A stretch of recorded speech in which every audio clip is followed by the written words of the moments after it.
Right. So starting with the first question on the quiz, we took this picture of cells with a non-uniform background that we found by profiling that it's not uniform. And this is taken in dark field mode.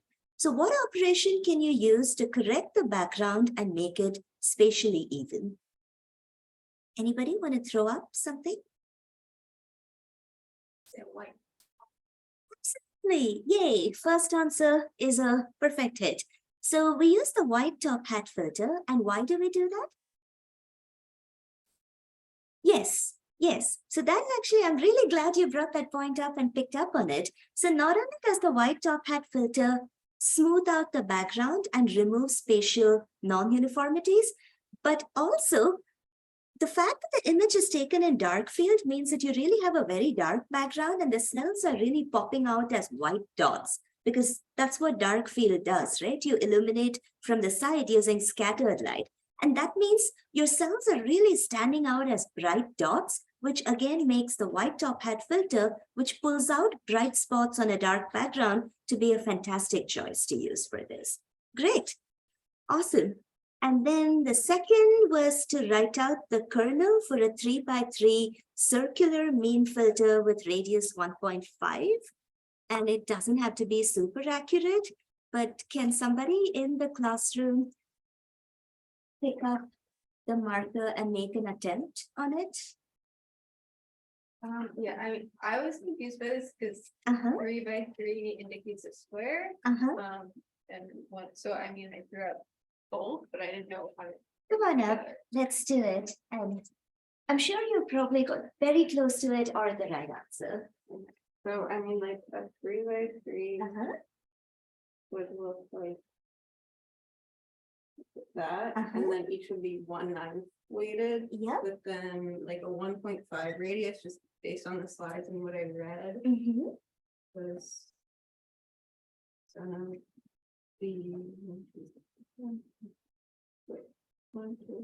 five. This is really not this good. So that would be these. That looks great to me. So, but then how is this a 3.3 is what I. So this is 2.5, right? 1, 2, and 2.5.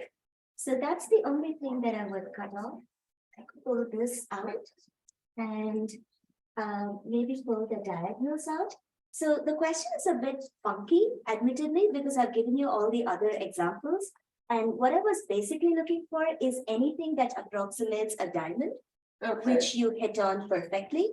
And this radius would be 2.5, but flipping through the examples that I've seen, I haven't really seen like, a clear-cut relationship between the actual radius and the size and so forth.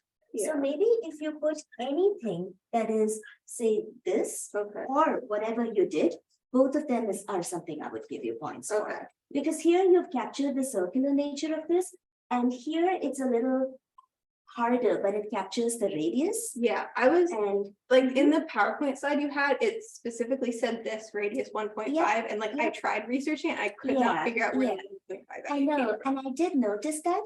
So which is why I kind of included the question as a way to sort of like bring up that final point for discussion again. I always assumed that this was 1.5. Yeah, that makes sense, but then like everything I read said otherwise, and I didn't understand why. Yeah, so still, I think this also, I'm not entirely sure how it maps onto 1.5, because you're right, again, it's the diagonals that I can think of as 1.5, and I'm not sure why these get tacked on in the end. But in any case, if you have this, this is fine. If you have this is fine. Both of them are perfectly right. Yeah. So this is why the question also says you don't have to be super accurate, just make an attempt. So if you have anything that approximates the radius or the fact that you have diagonals for a circular filter, that's good enough. Thanks, Noel. So the radius of 1.5, this is not the matrix. This is the matrix. This is the kernel. This is the kernel. Yep. How do you get 1 over 13? It's in your PowerPoint. Oh, right. So here, basically you have to take an average, right? Because it's a main filter. So if you count this is 13 squares. 1, 2, 3, 4, 5, 6, 7, 8, 9, 10, 11, 12, and 13. So if you're averaging over 13 values, and it becomes a 1 by 13. Whereas if you had actually used this, you're averaging over 5 values, so the coefficient becomes 1 by 5. So what does it radius? What does it do? I mean, Again, like I said, I'm not like super clear about it. My assumption was that, when sources tell you that this is radius 1.5, they're really meaning this along the diagonal. I'm not entirely clear as to why this should be wrong, to be honest. So if any of you do find out, please do let me know. Absolutely, this question is like a bit ambiguous that way. But I'm hoping if I do put it into the quiz that somebody will come up with an answer where I can learn something from it as well. But honestly, what I would also say is like, don't stress over it too much. All of these things are built in, and there's probably not really going to be a practical case where you're going to be using the filters. As long as you understand the principles of how kernels are constructed, that should be good enough. Cool. So let's go to question 3, which is a question that I actually really like. The larger the radius, sorry, the radius is there. The radius is 1.5. But the larger the radius, let's say. Sorry, yeah. I'm just trying to understand, what is the rate? The radius, it makes it more refined. Obviously it makes it more refined in the image. Yes. I think do we have an example? I don't know where we. Yes, actually, if you go to the slides.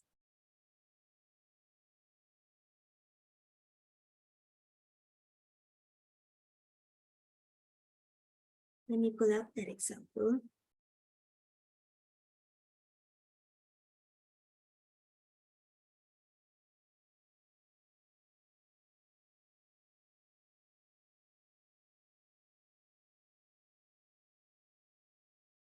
There. So you had a bunch of things over here, right? So you're right that the larger the radius, you get something like this. Now, I think going back to the question, they say this is 1.5 and this is 2.5.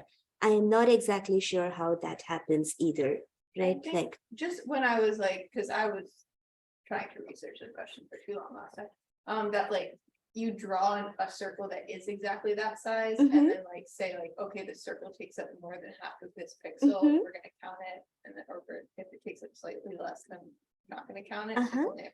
Gotcha. Okay, that's a fantastic answer. Thank you.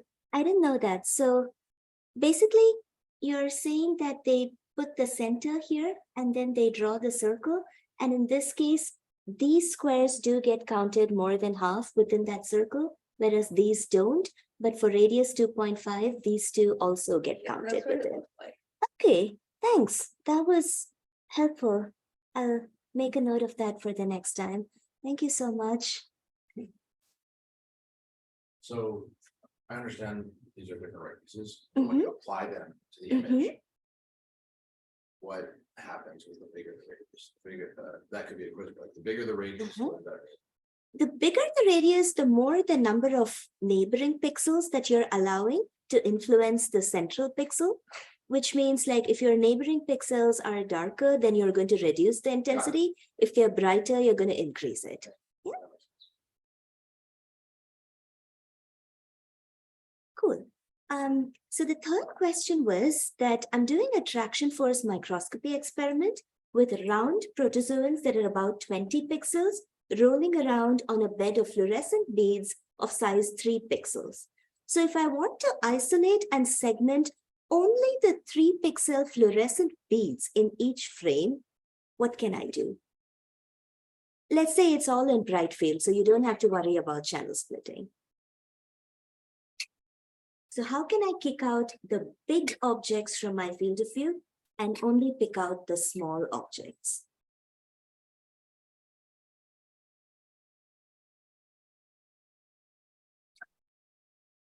It's the difference in Gaussian, right? Absolutely. Yeah. So it's the difference in Gaussians. And can you tell me like an example of, what kind of difference would you take? Like, how would you, what are the different Gaussians that you would subtract here? Oh, I think you would just change the sigma, right? Yeah. Yeah. Yeah, exactly. Do you So need more information? Okay, Mhm, sorry. mhm. Yep. So you'd essentially take the sigma value and you would subtract, say the smaller one, you could do it something like sigma equals 2 to pull out noise without, removing the beads altogether. And then you could have something like sigma equals 5, which would erase the beads and the noise as well. And if you subtract these two, then the protozoans exist in both images, so they get canceled out. But this one keeps the beads, this one doesn't keep the beads, and therefore the difference of this minus this is going to give you beads alone. Yeah, makes sense? And what about the second one? If I want to isolate and segment only the protozoans in each frame.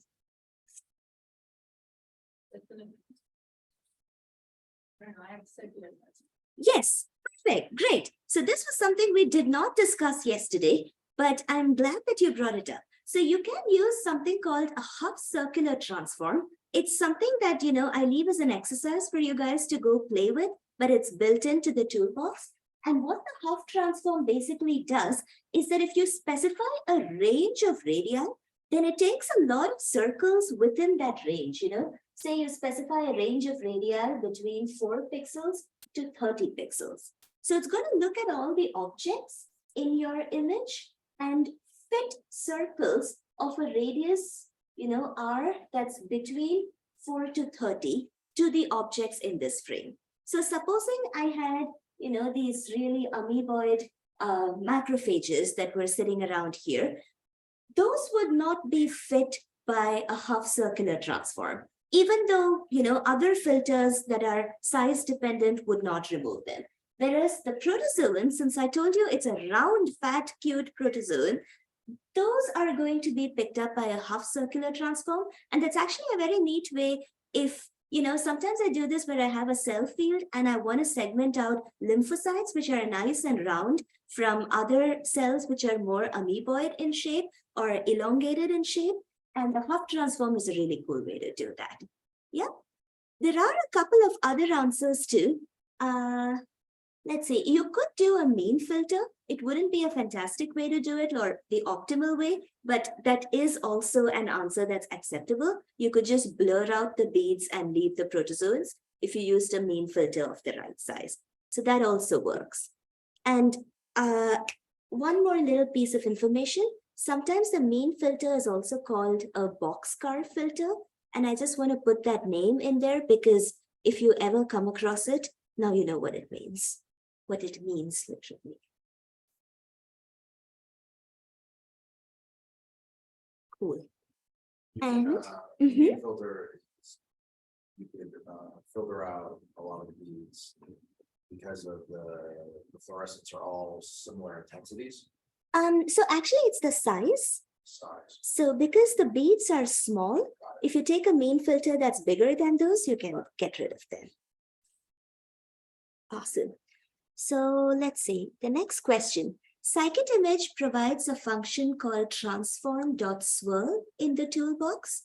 And I think you guys might have already seen that in the class when we did transformations. So is this transform affine or non-affine?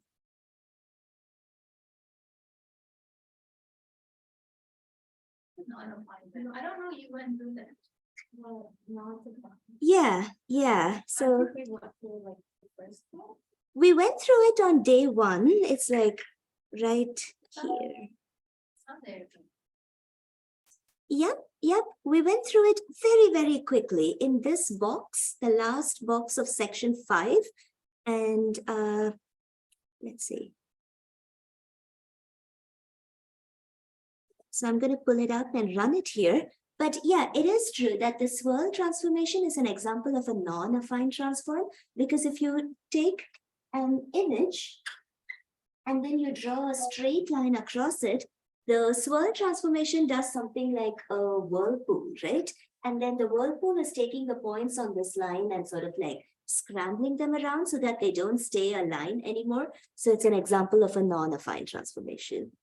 And that reminds me, if you guys haven't done it already, you need to go to section 0 and run all the cells to import what you need for today's work, all the libraries.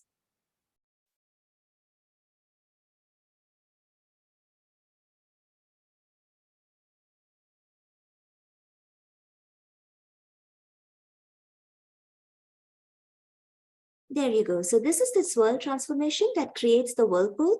And clearly, if you draw a line, the pixels are all going to be shifted by different radii, depending on their position. And so you're just not going to have a line anymore. So it's non-affine. And then, cool. Question 5, where I really needed your help. We got some really precious cells as a sample, and I didn't focus the microscope properly, so the image was like totally blurred, but I'm going to get screamed at if I lose the sample and I trash the cells, I can't retake the picture. So can I just use an unsharp mask to make the edges stand out? The picture looks so fantastic, and then I'm going to do, you know, edge detection and quantify the brightness and all of that. No? Yep. Go. And why not? Oh, well, I said, unsharp mask is headed onto the original mask. Original image, so kind of quantitate the input outlines Yep. and brightness. Yep. Absolutely. Yeah. It goes back to the same thing, right? That if you did not take a good picture to begin with, there's only so much that you can do with image processing. If you didn't focus your cells, too bad. You don't have accurate edges of your cells. You're not going to get accurate areas or accurate intensities. And doing the unsharp mask also, actually, if you try it, it isn't even going to help all that much because, you know, you have a blurry thing and then you're just like isolating the blur and adding more blur back. It's not going to look fantastic either. So yeah, I am in trouble and I just should have taken the image as well to begin with. Great. So Harry, a quick question on that. Yeah. So now if we compare, I was just curious, the two things, using the original image that you have, and then using an image which has the unsharp mask and the Sobel filter applied. If we still want to compare, which one would be better? It's the original image. Okay. Because your Sobel filter, again, is sort of like isolating a part of the pixels and adding them back, and so emphasizing pixels unequally in your image, right? Okay. Yep. So you're not treating all the pixels in your image equally. And that Right. comes under the definition of image manipulation, where you're Okay. cherry picking or highlighting features that you're interested in. So Right. depending on what you carry it forward downstream, Correct. could get So into basically the quantification would not be justified in that case, you mean to Yes. say, right? Yes. Okay. Okay. Yeah. Makes sense. If you want to get, for example, average intensity of the cells or even average area of the cells, yeah, I wouldn't Right. trust those numbers. But if you just want I to got make it look pretty, okay, whatever, go ahead. Okay. Yeah. Sorry. We can't help you. You have to with your Terrible. And yeah, the moral of the story also, don't trash your cells too soon after your experiment. I usually hang on to mine at least 24 hours after and make sure that I really don't need them. 2 questions from the class. Neil? Yeah, is Sobel filter linear or non-linear? Good question. So the Sobel filter is an edge filter, right? So technically it's taking the first derivative of your image. So it's essentially doing d by dx or d by dy, depending on whether you have a horizontal or x or y Sobel filter. So this is linear. And then, of course, the magnitude is when you square and add, and that's a vector sum of the two. but I guess you can sort of like still, you don't have enough information from just the magnitude to decompose what is X and Y. So there you've lost information in the transformation. So the Sobel magnitude filter, I would say you couldn't reconstruct the original image back, but just the X and Y, they're linear operations. It should be okay. Yeah. And Jason, you had a question? And all right, so the last one was a bit of a trick question. I have two images. They both have the same size, they have the same bit depth, and they have the same distribution of pixel intensities in the histogram, something like these. So are these two images identical? Someone from online?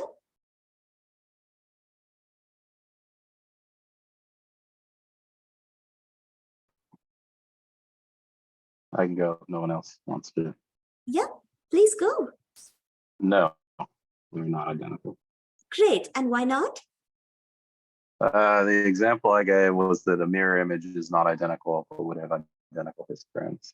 Beautiful, fantastic example. Yeah, so just because you have this 1D distribution looking identical says nothing about the position of these pixels that have the same intensities. And in an actual image, the position is everything. So I could take an image and just scramble the pixels randomly, or take a mirror image, or, perform a transformation on it, like a swirl transformation, and it's totally not the same image, but it's going to have the same exact properties. So don't be fooled by just, when you compare sometimes whether two images are equal or identical, don't just look at the histograms or the properties or the size, bit depth, and so on. Actually do pixel by pixel comparisons. And if the images are too big, maybe randomly sample a bunch of pixels at random and see if the pixel values are identical. And in that case, that gives you more confidence that the two images are the same. Yeah, great. So, Mhm. yeah. So Harry, you mean to say don't rely on the distribution, overall distribution, but go with the pixel value. So histogram can be misleading because the two images will have same distribution of pixels, right? I mean, the background pixels of the two can have same distribution, and brightness intensity can have the same distribution. And that's what you're seeing actually in the histogram, right? Not the values. Okay. Precisely. Okay. So when we construct the histogram, we do this operation called flattening the image, if you remember, Right. which is Right. converting from 2D to 1D. So essentially, you're losing information about spatial position, which actually matters for the image.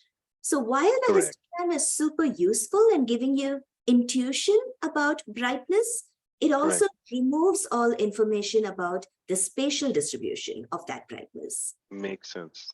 Perfect. Thank you. Thank you. I hope I'm not dropping your questions, Oh, Jason. your answer. Great. That was it. Fantastic. Great, spatial, you lose that degree of Mhm. freedom. Yep. So are there any questions from yesterday, or can we go back to our section 9?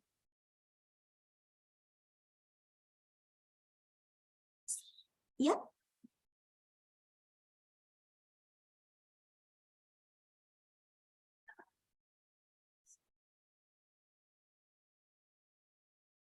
I think it's not from yesterday, but Uh-huh. ask From the first day? first day. Gotcha.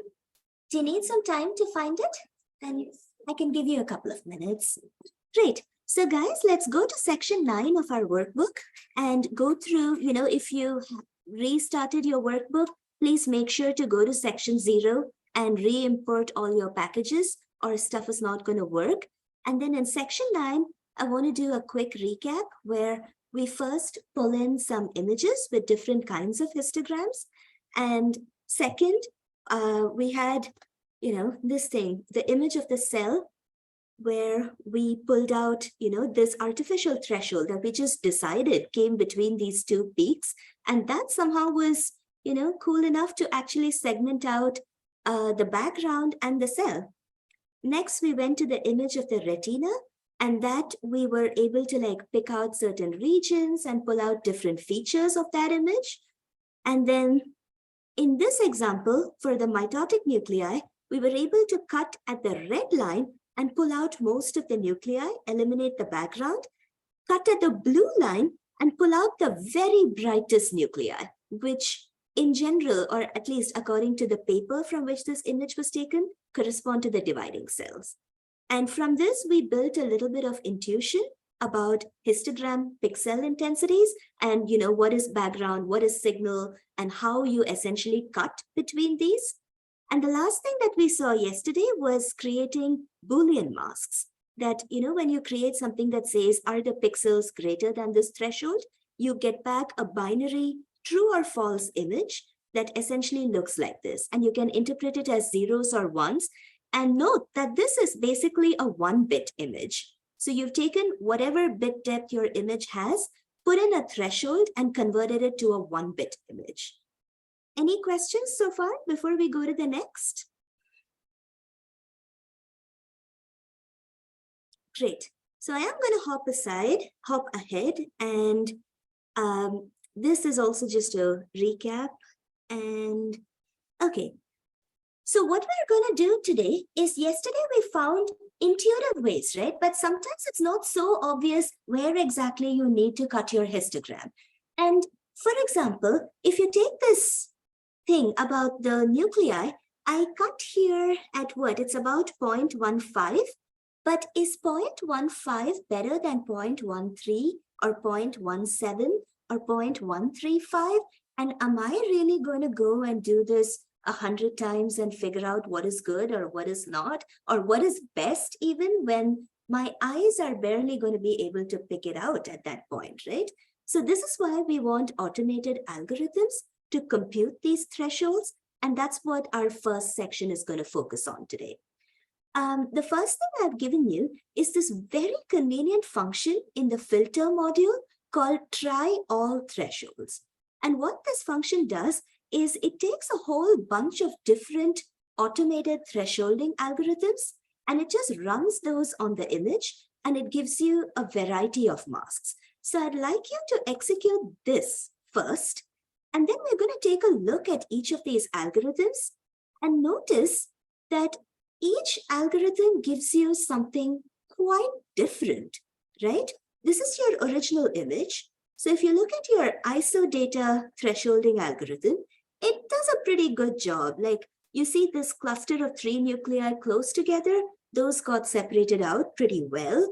And, in general, it seems to have done a nice job picking up most of the cells. If you come down here, the Lee thresholding looks quite similar as well. You have something called mean thresholding, which did not manage to separate those 3 nuclei that were close together out here. Minimum thresholding managed to somehow just erase your entire image. Then there's something called Otsu thresholding, which, if you do image processing, it's actually one of the most popular thresholding methods. And Otsu seem to do a pretty good job as well. But if you look closely here, you'll see that it has actually slightly broken up some of the nuclei. It's fragmented them, which is also something that, is not necessarily desirable. Then you have triangle thresholding, which looks similar to the mean thresholding and just, stitched all these things together. And then the Yen thresholding algorithm somehow magically managed to pull out your brightest cells and just keep the dividers. So as you can see, whether you pull up ImageJ and you go through your thresholding algorithm options, or you're using MATLAB or whatever, there are a lot of different choices for the automated algorithms, and they all can give you pretty different results. So there's no right or wrong answer for exactly, which algorithm you have to choose.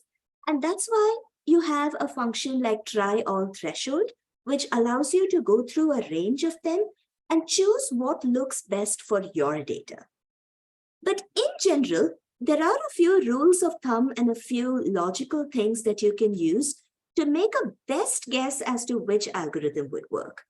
So for that, I'm going to go back to the slides and we'll... Thresholding, sorry, binary. Yes, the threshold is binary, absolutely. Right. So let's go back through the thresholding once again for the theory. Threshold creates binary images, like you said, by deciding on a cutoff value. So below the cutoff value is false, above is true, and you get like a 1-bit image. And ideally, the threshold that you choose should separate your foreground of interest from your boring background of an image. Now, one point I will pull up now, which we'll come to in the end, is that you need not have a uniform threshold for an entire image. And I want you to hang on to that thought, and we'll do an example right at the very end. Okay? So one nice thing about automated segmentation is that it avoids biases from manually drawing outlines around your object. And on day one, right at the beginning of the workshop, we talked about we want to automate because we want to make things robust and pull human variability out of the loop. So this is a good example. Too high a threshold, you're going to reduce the object size and lose some objects. Too low a threshold, you're going to increase the object size and merge some objects. And you just saw that by trying all the different algorithms. So this, Does that change the histogram? does that change the histogram? So it actually, let's put it this way. If you have a histogram like this, and you cut, you're essentially converting your histogram to this. So, or not even this really, it's like you're really having this and this at the end. So there is no real histogram for a binary image. So the last point, that different thresholding algorithms suit different distributions, is what I'm going to go into a bit. And some theory for 4 really popular thresholding algorithms that I very much wanted to highlight. So the first one is mean thresholding. And you saw that for the image of our nuclei, the mean thresholding actually did a pretty good job. But how is it calculating that threshold? It just does a simple pixel average. So if it turns out that in your image, you have an about equal area, that is your foreground signal, as compared to your background, then your pixel average is going to be somewhere in between, and you're going to get lucky, and it's going to be a fabulous threshold. But as you can see, this is literally the naivest thing that you can do to an image. Very often you are not that lucky, especially when you have a sparse field of, say, dim objects on a sort of noisy background. You can get very unlucky with your mean thresholding. And so while it's sort of like a good first pass to do, it's not at all the smartest or cleverest thing that you can do to your image. The second one is called minimum thresholding. Sorry, I missed that slide. Yeah. So this is the first image that I have on this slide. Minimum thresholding works super well when you have your background pixels clustered close together. That is, say, a really dark background, and then your foreground pixels that are really bright and also clustered together. So the condition for an image of this sort is essentially that your foreground and background should be very well separated. Like your signal to noise ratio should be quite high for you to get that good separation. And second, your signal pixels, your pixels of interest, should actually have comparable brightness.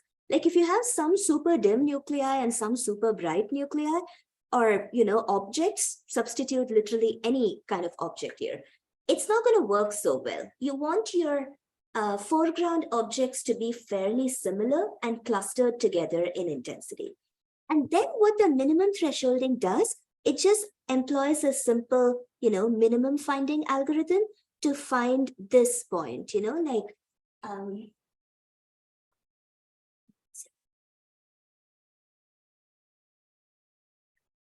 so this is peak 1 and peak 2. It's essentially going to say these are the 2 peaks, and therefore this is the minimum between the 2 peaks. And it's going to say, this is my threshold value. I want you to cut here. Now, why does it fail for certain kinds of histograms? It's because, for example, say you have something that goes like this. Perfectly valid histogram. These are mostly your background pixels, and your foreground has a very broad distribution of intensity. Some objects can be dim, some objects can be bright, but you still want to segment them. But you don't have a minimum on this histogram. And even if you do take a local minimum like this or like this, it's a spurious minimum, right? It's not really segmenting anything of interest. So if you apply the minimum thresholding algorithm to a histogram that looks kind of like this, you're just going to get a mess. Say, for example, you also have, something that looks like this. In this case, the minimum algorithm is never going to converge. It's just going to hit 1 and crash. So essentially, you're just going to get a blank mask. And in those cases, it's not advisable to use. So, don't waste your time trying it. Take a look at your histogram and it'll immediately tell you that some algorithms are just not going to do the job. There's trimodal, etc. Will it find the global minimum, or is it? That's a very good question. It's going to barf because it can only find one minimum. So it's going to find one of the minimums that it converges to. I think it uses a Newton-Raphson method to converge to a minimum. And if you're lucky, it'll find the minimum you want. If you're not, too bad. So the next one I want to pull out is the triangle segmentation. And this was developed actually very specifically for microscopy images of cells. There's a paper that details this algorithm. And the kind of histograms that it works best for is, something like this. So you have this big background thing in your histogram that has all your background pixels. And then this little hump over here, where this region, this is where all of your signal or your objects live. So what the triangle thresholding does is it connects these 2 points, and then it tries drawing, perpendiculars to this. So it draws a whole lot of perpendiculars. Okay, and all of these lines are at right angles to this baseline. So this is called the base of the triangle. And this, as you can see, is the longest perpendicular from this base. So at the point where the longest perpendicular hits the curve, if you take that intensity value, this value on the x-axis over here, that's the threshold that the triangle algorithm chooses. It so happens that this works really well for segmenting foreground and background in histograms of this sort. So if you take a look at your histogram and it looks like this, which is very, very, very common in a lot of applications, triangle can actually give you a really good estimate of why it works. And the original paper for this is also fairly well written. So if you Google triangle algorithm, they've explained it, super well, how they came up with it and stuff like that. It's really nice. It's an algorithm by and for cell biologists, really. And of course, for those of you who work with tissues, it's probably going to be quite similar. Now, the fourth one that I really want to go to is actually one of the most common algorithms you're going to see. It's called the Otsu algorithm. And this is something that you'll see very widely, not just in life science applications, but also in, engineering applications. Otsu is like really, really, really widely used. And this is what Otsu does in essence. So let's say you have like some background and then some foreground or whatever I've given you in this graph. So Otsu starts drawing your thresholds at a bunch of different ranges, okay? And then let's consider every range. Say you've drawn your threshold here. It decides that this set of pixels is one class and this set of pixels is another class. So what it does, it finds the variance of this class and then the variance of this class. Okay, the variance is like the width in the distribution of pixels. So this is variance 1 and variance 2. Okay, if it's easier, I'll just call it V. And then it computes this parameter delta, which is V1 minus V2. And what the algorithm tries to do is draw this line such that delta is equal to delta max. It's maximized. So for example, supposing you draw the line over here, and that's what gives you your delta max, then that's the value of the threshold that the Otsu algorithm picks. Was that clear? Did that make sense? So you don't have to go into the details of how the algorithm is implemented, because you're probably never going to actually implement it yourself, but just be aware of what's happening under the hood, because this should be one of the bread and butter algorithms for segmenting pretty much anything. And as you can see, it generally works well for separating bimodal histograms that have a fairly deep valley between them, and it's much more robust than your minimum thresholding algorithm. So it's a much nicer choice for histograms that look like that. Any questions? Does this work for histogram, like you go for triangle? So often, yes, it does. Yeah, if you have something that looks like this, yeah, it usually actually finds pretty close to this point. So in these shapes of histograms, you'll find that triangle and Otsu both work pretty well, and there's no correct answer for which one you should choose. It probably depends on the steps that you do afterwards or the subtle details. Like if you're interested, for example, there were those 3 nuclei that were close together. If you really care about separating your nuclei and getting a count of your objects, you might use the one that gives you good separation between them. Whereas on the other hand, if you say it can also fragment some nuclei, and you really don't want to fragment them, you really want to keep things together, even if you end up, merging these as well, then you'll pick the one that gives you merger or, complete objects rather than fragmenting them. Now, even if you do have this kind of breakage or a fragmentation or merging, there are things that you can do to separate that out, which we're going to see in the next section. And often, filtering before thresholding helps reduce artifacts of this sort because it removes noise from the histogram and makes it a bit cleaner and nicer to threshold on. So yeah, those will become clear in a few moments as we go through the workbook. Yeah. Any other questions? If not, we can hop into our workbook right now. And yeah, so this is the first example that I gave you, which is the mean threshold.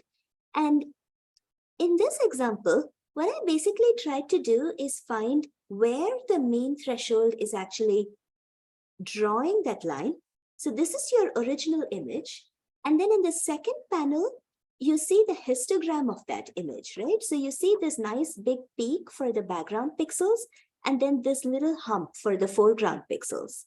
And when you take a mean threshold, the value of that mean threshold is just the average of all the pixels.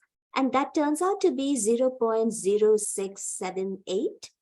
And that line gets drawn here. So it does a pretty good job of kicking out your background, but not fantastic because there's still a bit of background that's left. And it does capture most of your foreground. And now if you go down and look at your mask, you realize why, for example, this cluster of 3 nuclei is not separated, because the background in that region is bright enough that the mean thresholding algorithm did not recognize that as background. And so it ended up, like it not only takes the cells. If you go to your original image, you can see there's a bit of a halo around the cells, and the mean thresholding algorithm considers the halo to be part of the nuclei or part of the signal. And that's why it ends up merging some of the objects. And because this was like literally, yeah. Harry, sorry to interrupt you. So, this is a very good example about the limitations of the mean thresholding. So I was wondering, is there a way to control the parameters of this algorithm? So suppose we see that when you apply that and then you compare the images, we know, like you said, it was not able to separate the the cells, and so can we change the values manually to be to adapt it to what we want it to do? Is there a way, or we are just relying on the algorithm to run and to do stuff by itself? So that's a good question. I'm going to take 5 minutes and answer this question in 5 minutes. Sure. Because your question is super relevant, except that I just want to run through a little bit more material and get through to it. Yeah, please. Yep, if I thank do you. forget, please pull me up. Yep. Right. So the second one, we're going to do the same thing with the triangle thresholding. And I'm going to walk through that as well. So you get pretty much the same thing. So here the triangle threshold was set to be 0.0749, okay? And it comes sort of at this point. So if you compare the mean and triangle thresholds, you'll see that the mean cuts off sort of like in the middle of this bar, whereas triangle cuts off after this bar.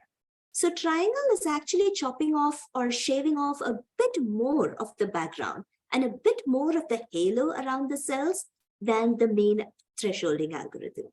So which is why triangle also hasn't completely got rid of the backgrounds, but it's probably a little bit better than the mean thresholding.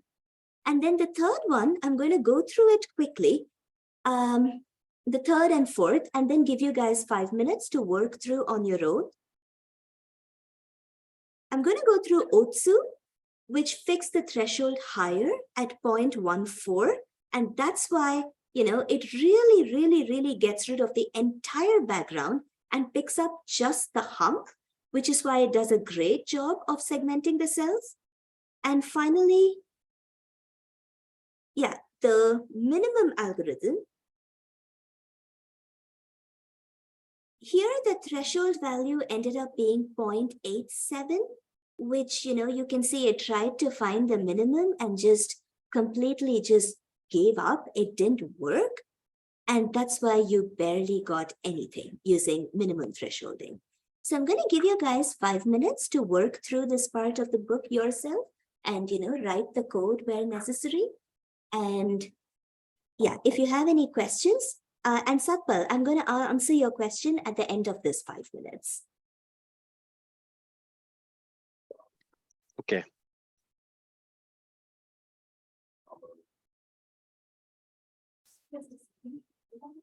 Did you run the Zulu? No, so just connect this and we'll run all of it. That should work.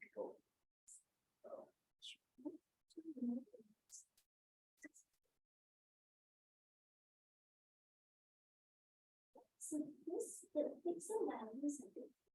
So let's see, when I say save, it's actually for the given value of save. So you're right that right now we're actually doing all these input images, converting them to field and doing the operations on them and saying, oh, it's every part, it's all the same. So as long as you're looking at all the pixels together, it's the same.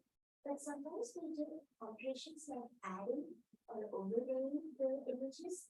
And when we do those things, when we add or subtract images or multiply them, then you have to be super careful with the same data type.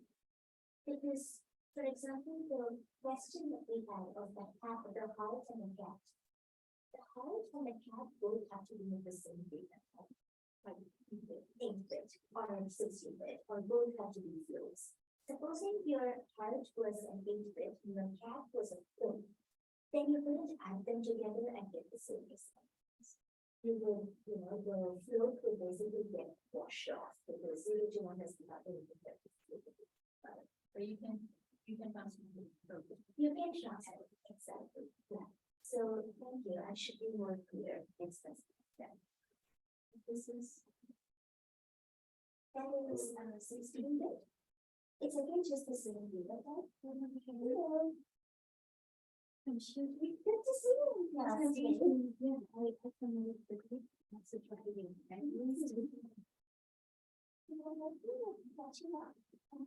But they're running, it should be fine. Maybe the one for drawing. I didn't stop it. I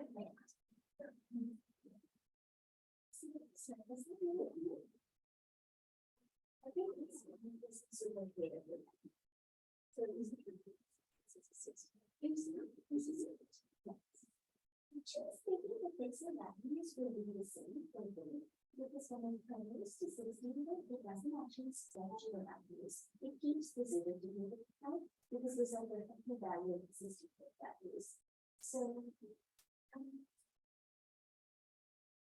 you know what? I just made a mistake. I am wrong. It did stretch the values because this goes from 0 to 255 and this goes from 0 to 30,000 more. It's like 3172.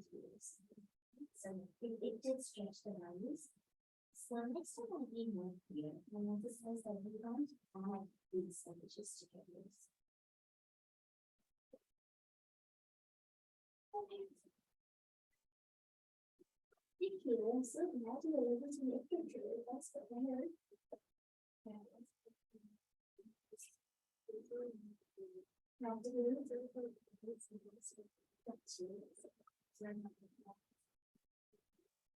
So, do you need? Oh, so before we go through, I'm having like 5-10 minutes in this section, and then we'll do a 10-minute break. Time to catch up with our.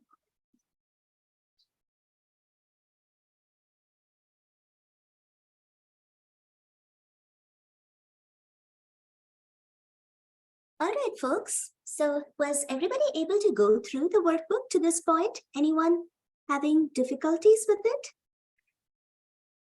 Looking good? Cool. Okay.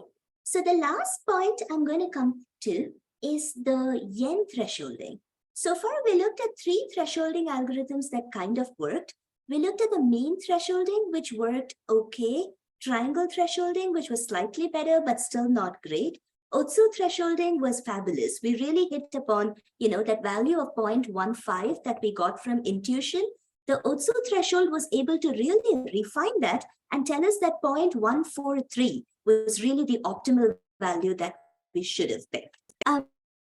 Then we did the minimum thresholding, which set the value to like, I don't know, it converted some crappy 0.87 or something, which was totally useless for us. So that demonstrated how the minimum thresholding can crash in certain situations. And the last one I wanted to go through is Yen thresholding. I haven't gone through the algorithm. It's fairly complex, but it did something interesting for us with this image, right? It set the threshold fairly high at around 0.4. And then it was able to pick up only the absolutely brightest spots. So that's something that Yen thresholding does tend to do. If your signal is really bright, or you have, like a fairly broad background, but then you really want to pull out those super bright spots from a noisy background, very often I find the Yen algorithm to be the most helpful in those cases. So this should be another option in your toolbox that you're aware of and know when to use. So the point that we're making here is that different thresholding algorithms are suitable for identifying very different features and are suited to different kinds of histograms. And we use automated algorithms to compute these to avoid the biases from manual thresholding. Yeah. And now I'm coming back to Sakpal's question, a very good one, which asked, are we stuck with the values that these algorithms give us? Or is there something that we can do to sort of tune it? So the answer I would give you based on my current knowledge, which is potentially limited actually, because I haven't thought too deeply about this, is that different algorithms give you different threshold values. And by applying these to the image, you can immediately visually see whether something is good or something is terrible. So when you run through a range of algorithms, it sort of gives you a sense of what range of threshold values is suitable for your image. Based on that, it narrows down the search space within which you can now go and fiddle around and try to tweak that value manually and see if you can make it slightly better. Like if Otsu gave you 0.143, you could play with 0.138 because you want to merge a few objects, which the automated algorithm is fragmenting, and see if that works better for you. In that sense, I feel like maybe they give you a really, really good starting point. And yeah, that is probably how I would approach the question of, can you have some manual input in tuning these values? Because as far as the algorithms are concerned, I am not sure they take that many parameters. We could That always sounds take a quick look, which I have to confess I've never actually looked. Let's see, let's go to filters. And so in the filter module, you have all of your things. And then let's, for example, yeah, so I think the only parameter you give here is maybe the number of bins in your image histogram. But there's really nothing else that I can see here. And also, you know, these algorithms are slightly more simple. There's not a lot you can play around with. So, you know, it is what it is, basically. There's also this option that you have called multi-Otsu, which gives you like, you know, an option to get like multiple. If you have like 2 or 3 different kinds of objects, it can give you multiple threshold. And there you can specify the number of classes that you want it to be divided into. But yeah, that's about it. Did that answer your question? yes, thank you. That makes sense. Yep. Awesome. Great. And I have some things over here which look like a typo in my notebook that I forgot to correct. So please ignore these questions. They actually belong somewhere further down. I talked to you about, you know, finding global versus local thresholds. And so far, we've really found global thresholds for our images, right? Like the entire image has only one threshold value. But I'm going to show you one image, this data.page, and I want you to execute that image or that code block. It's basically a photograph or a scan of text from a book. And this is the original image. You'll see that part of the page is shaded and the background is uneven. And it's really, really, really difficult for any of these algorithms to find a decent threshold that doesn't just, you know, get rid of half the page, right? Like the yen thresholding is probably the best, but even that loses a significant part of the text. And here I'm going to introduce the magic of local thresholds. So the most popular local thresholding algorithm is called the Niblack algorithm. And there are a bunch of other local thresholding algorithms, but they essentially, you know, the Niblack is the base and then they make refinements on top of that. But what this does is it defines a local neighborhood of, you know, say, in this case, we've set a local neighborhood or a kernel size of 71 pixels. And then it treats that as a little sub-image and computes the threshold for that. And then it keeps breaking up the image and computing this threshold value for every little tiny part of that image. And that's why you're able to get a nice variable threshold all across your image. Yeah.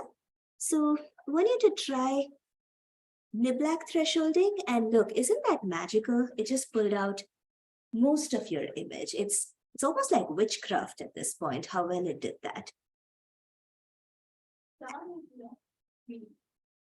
You just pull out your Niblack function, which is usually built into whatever software you're using, and just say run a Niblack threshold. So the parameter that you can tune here is actually this kernel size. For reasons of the algorithm, you can only put in an odd number. So from 71, I can make that 55. And then you can see how, you know, it changes the segmentation. And then maybe I can make this 1 more. Sorry, how did you get those numbers? Oh, I'm just randomly throwing them in. So they make like more or less difference to it.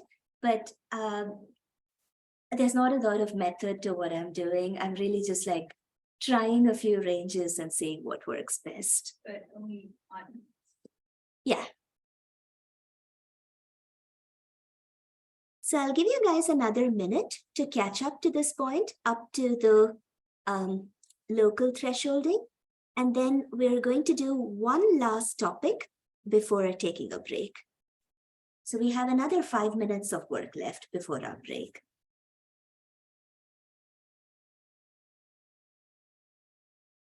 How does can you remember what that? So it actually affects the size of the neighborhood that you're thresholding over. In this case, since the performance is fairly good, I don't think you're seeing a lot of difference. Yeah. But then if you make it really small, like 15, you're going to see like a very different kind of performance. So there is a kind of minimum threshold that you do need to make this work well. Is that the question I was asking yesterday? If you would do a video, 300 frames as kind of the filtering, or you choose different different range. Right. So that's a good question. Okay. But it's not exactly the same as this. Yeah, so the question was, if you have a video with around 300 frames and the threshold is slightly different for different frames of the video, what do you do in that case? Which is a fabulous question. And this is something that happens all the time because, for example, a situation that I have seen is when you are putting your, say, a cell culture sample, and then the media starts evaporating, or, the focus of your microscope starts slipping a little bit, and then you start getting, a different kind of background. My suggestion in that case would actually be to pick a few frames at random from in between the video, and then find thresholds individually for each of these, and write it into your code that between frame 1 to 100, I want you to use this threshold, or between frame 1 to 200, I want you to use this threshold. So that way you can do it specifically for different regions. You also have the option of, just doing it once and applying that threshold to everything. Or you can also ask your algorithm to compute the threshold fresh for every frame. That's going to be computationally heavier, but it'll also do a better job of picking out the signal for you. Does that make sense? Thank you. Sure. That's a great question. Thanks for asking. All right. So this is our very last topic where I've tried to sort of like stitch together filtering, which we did yesterday, and thresholding, which we did today. Yesterday, when we did filtering, you guys were all like, oh, our images are so clean. There is no noise. Why are we filtering? We can't see anything. And I wanted to point out that you may not be able to see the noise visually when you display, but the noise is still there and it has an effect on your processing steps. So this is why I picked up this image. I'm going to pick up, those nice, big, huge nuclei that we used in one of our images. I'm picking that up and fixing a threshold 0.12. And then I'm going to run a Gaussian filter to smooth that image and then apply the same exact threshold. Okay. And let's take a look at the results. This is your original image with the original histogram. And this is what you see in your thresholded image. It does a great job of pulling out the nuclei, but you're going to see all of this fuzz, it's almost as if the nuclei have like grown fur or something like that. And it's really difficult to get rid of this kind of fur around it, the purple fur around the nuclei. So that is the effect of random noise in the vicinity of your objects, which is slightly higher than the threshold that you've picked. Whereas the image at the bottom is smoothed with a Gaussian, you apply the same threshold, but you've kind of sort of managed to get rid of that purple fur, and you've got like much smoother outlines for your nuclei. So if you're trying to do segmentation to get like a nice clean edge, there is value in applying a smoothing filter before you go ahead and threshold, because it really makes a difference in getting rid of the outliers of noise that can end up becoming spurious signal when you threshold. Does that make sense? And yeah, there's also another exercise box over here where I've asked you to try all the thresholds for the same image and filter it with different values of sigma. Try to smooth it with different Gaussian filters and just play around with it. Change the value of sigma and see what is the best compromise that you can get to eliminate background noise, eliminate all the, fur that you see clinging to your objects, and get all the nuclei. So again, this is meant to highlight something specific that I'm going to use as a segue to the next section. And I'm going to give you guys a 10-minute break now. So it's 10:23. Let's take a 7-minute break and reconvene at 10:30. And we've got up to this point where we have kind of sort of nice images of our nuclei pulled out. So our next two steps are going to be, one, how do we clean this up and make it look smooth and beautiful? And the moment we've all been waiting for, which is how do we count them and get the properties? So yeah, 10:30. Any questions, folks? Harry, somebody was asking about the video segmentation thing. And I had kind of a similar question. So, one of the ways could be definitely what you said, kind of, breaking it down into different segments and then, kind of processing it, getting your threshold, and then you can fix that for a range. And then, you can get, what you're trying to do. And there are other ways here. I'm just sending it to you. I found. Oh, fantastic. Yeah, there are different people who have been working in this area, and they have developed something, some algorithms that actually based on the weighing of moving sliding window. Gotcha. And then, yeah, you can just use this on a whole video itself. So yeah, something that I learned. I just wanted to share. Thank you. Fantastic. Thank you so much for bringing this up. Yeah. Thank you for all this. I was able to bring this up because of what you taught in the class. So thank you. You guys are like the best class I've had so far. I've learned so much from you all. Moving sliding window. Fabulous. I'm going to share this with Shuju when she comes back, if you don't mind. But thank you so much for this resource.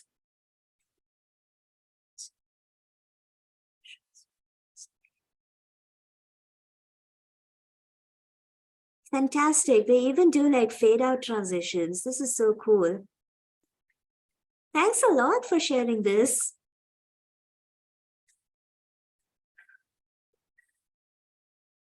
Yep, no problem. You bet. It has really good information. And in the literature, if you scan, they also have mentioned other algorithms which people have been working, and they pointed out the gaps and why they what motivated them to develop. So it's a really good one. I just scanned it.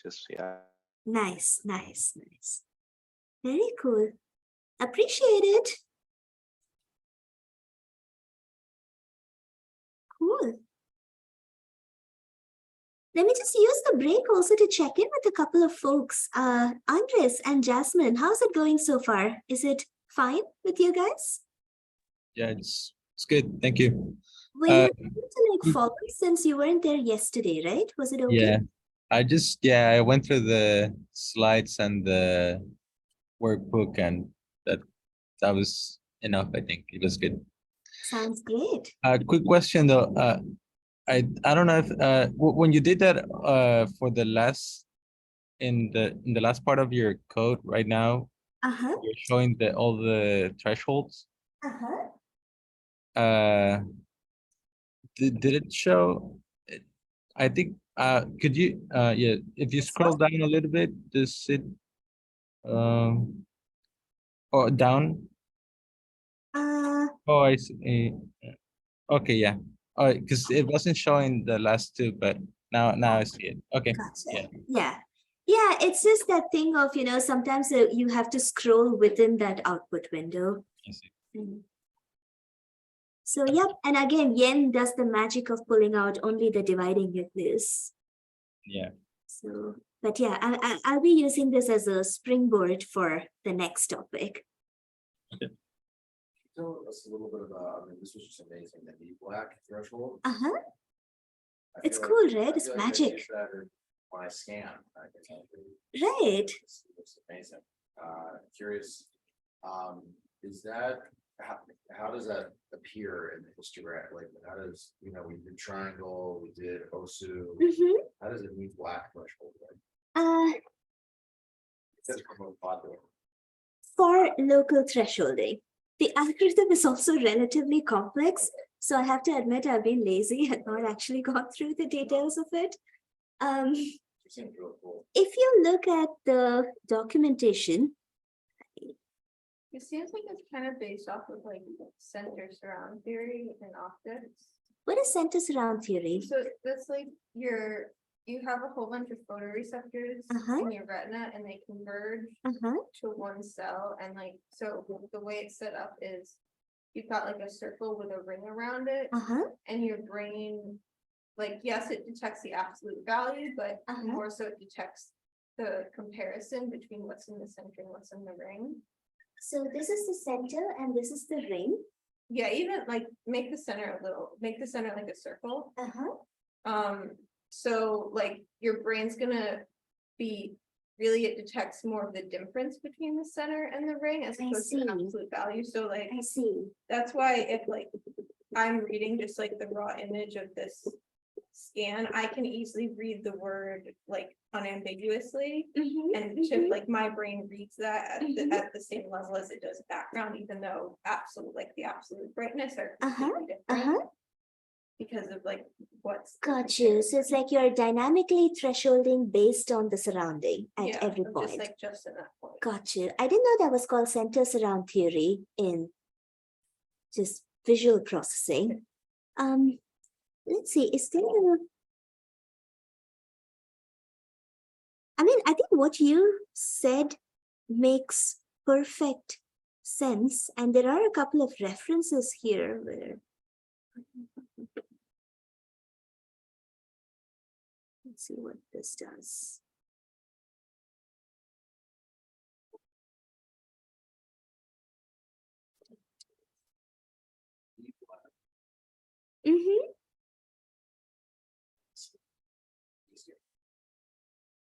Okay, looks like I can't actually access this. I'm gonna get my engineering friends to access this for me. But I like what you said. That really makes a lot of sense. And I guess that's why I suppose we have to define the footprint or the kernel size, because that gives you the neighborhood within which you actually look at the difference. But then, like, is this size specified, or is that also like? I think so. I don't know exactly what the size is, but it's like you have all your like photoreceptor cells and then they converge into one ganglion body cell. So I think it's probably fairly similar. And you said this is called center surround theory. Got you. Great. It's the best to have resources to go and look up. Thanks, guys.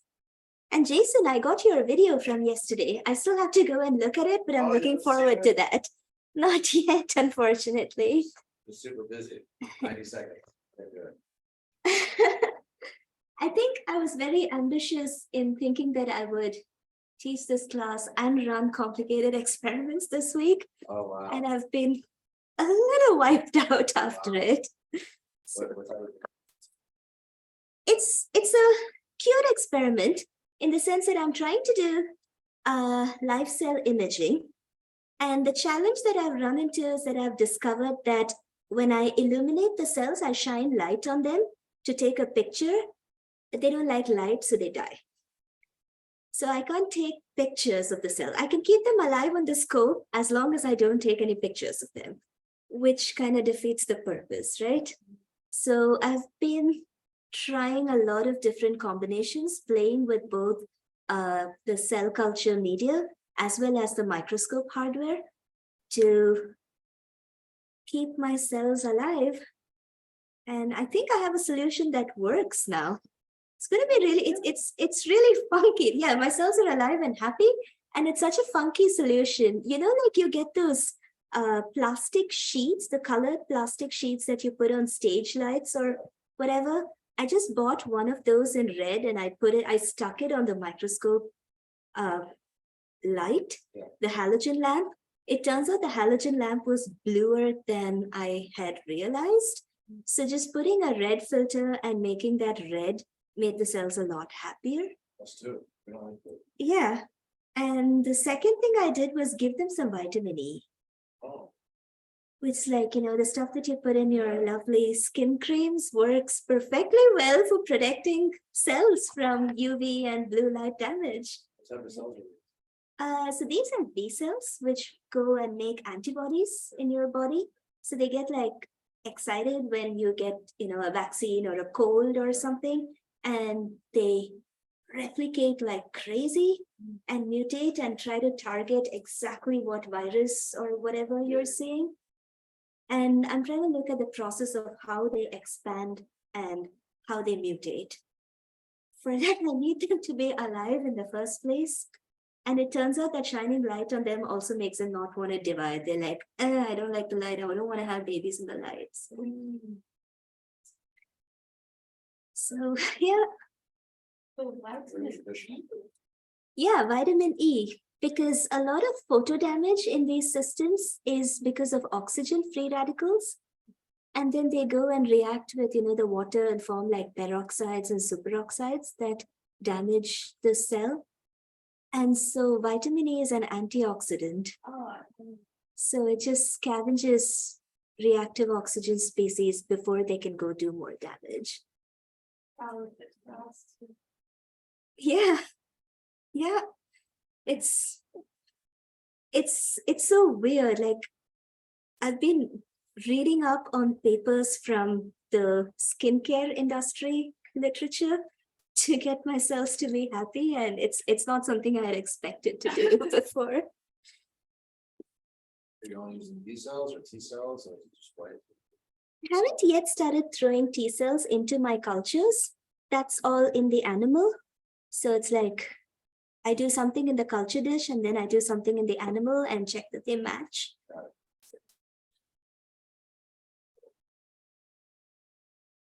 So I'm spending the rest of my time trying to figure out exactly how to poke needles into mice so that I don't hurt them, but I get my stuff done. Cool. So shall we go back and start, guys? We're doing fine. All right. Okay, so I'm going to pick up from this very last image that we looked at, where, you know, I gave you guys some time to play around with different thresholds, different sigma or whatever. But something I do want you to notice is that no matter what algorithm you use, there are some flaws in the mask that you get, right? Like triangle kind of looks to be the best in terms of not having these holes, but then it's, you know, stitched these two nuclei together, which you kind of don't want to do. It's merged the nuclei more than you would like. See, it's also connected these two nuclei, which is not nice. But on the other hand, while things like Otsu give you like nice, clean separation of the nuclei, it's also, you know, annoying because it leaves all these holes right in the middle.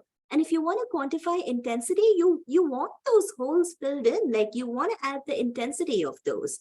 Lee looks like a good option, but then if you look right here at the end, there's all like this random cruddy stuff, and it also has holes and, you know, some things connected together and stuff like that. So no matter what thresholding you do, even if you use a filter and clean it up as best as you can, the mask that you produce is often not perfect.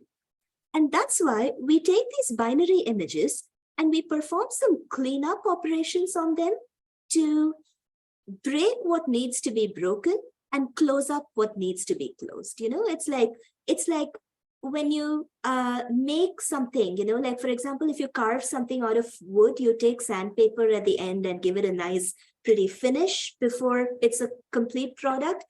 It's exactly the same. You're applying the sandpaper and the varnish on your masks to get a nice finished product. And what we're going to do for that is called morphological operations. And that's our next topic, okay? So I'm going to start back here, that we're going to start with this image of our nuclei, and I'm going to show you this thresholded mask.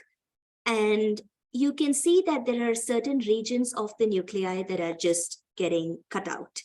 And the point here is that our mask is imperfect if we want to measure areas or intensities of nuclei because of the holes inside each region. So how do we fix these kinds of problems? I'm going to go and hit the slides and talk about a little bit of theory with morphological operations. And the basic idea that I want to introduce before I get into them is this concept of connected components. So a connected component, it's a fancy term for saying it's a region of pixels that are connected to each other.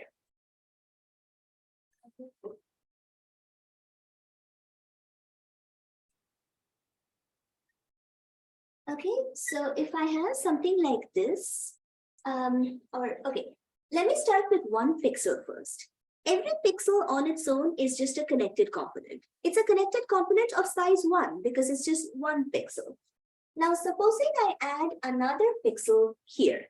I have two pixels, which are both, true or 1, and they're next to each other. So I take these two together and I say it's a connected component of size 2. Likewise, let's say I have, this big region here. This is a connected component of a pretty large size.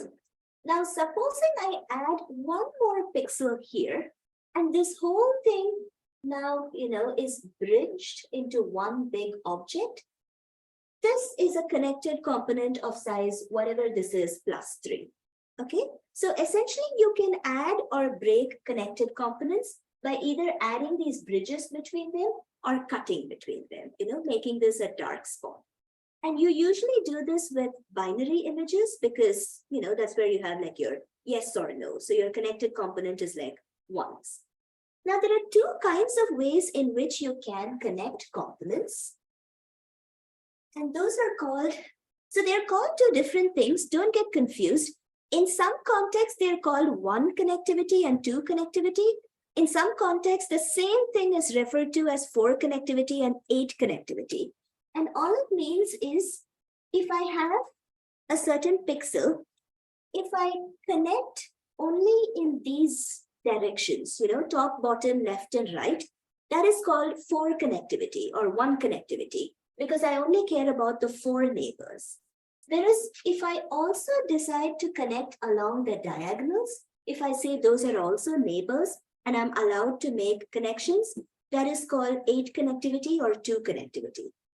Usually the differences are pretty subtle, but sometimes depending on your specific problem, you might need to switch between, 1 connectivity or 2 connectivity. So it's just a point to be aware of that you can try rather than, something that has a formula for you have to do this or whatever.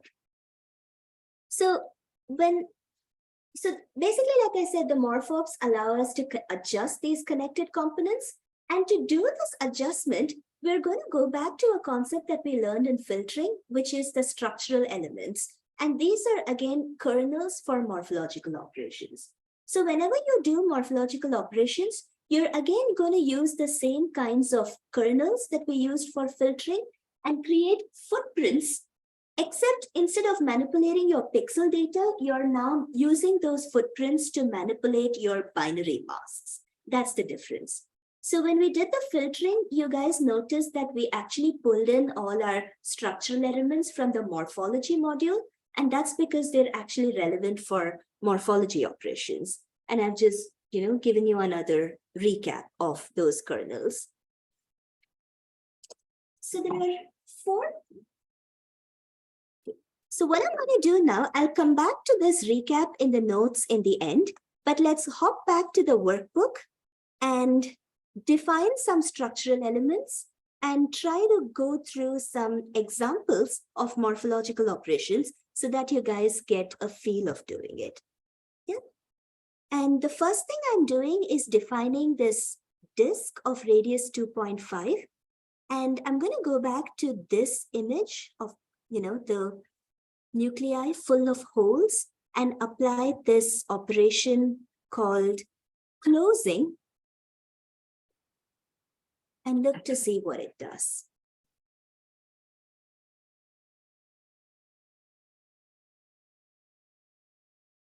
So can anybody tell me in your own words, what does closing do?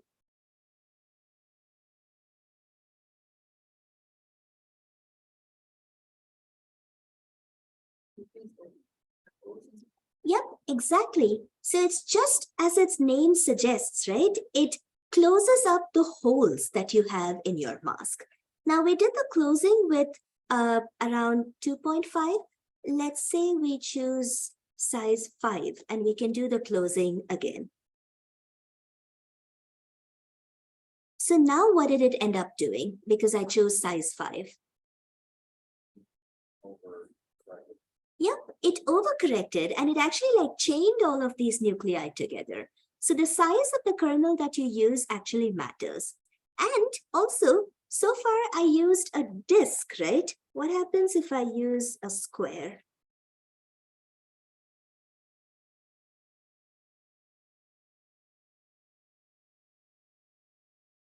Didn't chain it quite as much, but then the holes that it left also now start looking like squares. So, Mm-hmm. so the morphological operation is applying some component like this to image a kernel. Yep, exactly. So now that we've got a little bit of intuition for this, I'm going to go back to the slides and talk about the theory of exactly what it's doing. Okay? And it all goes back to this idea that we learned yesterday about filtering.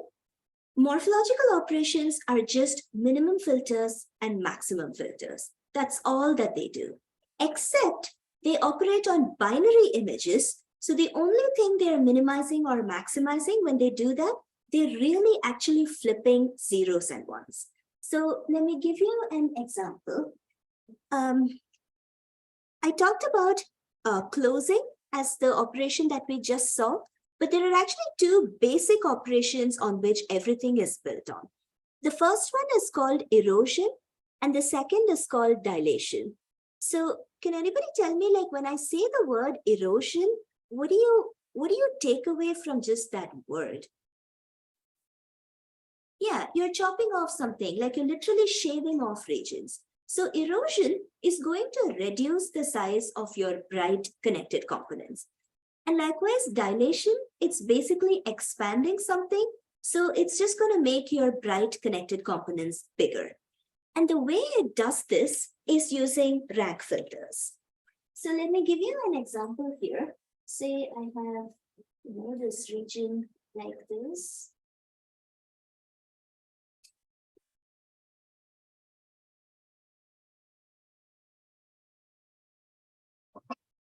Okay, so this is my nice big connected component, and assume everything else is 0, of course.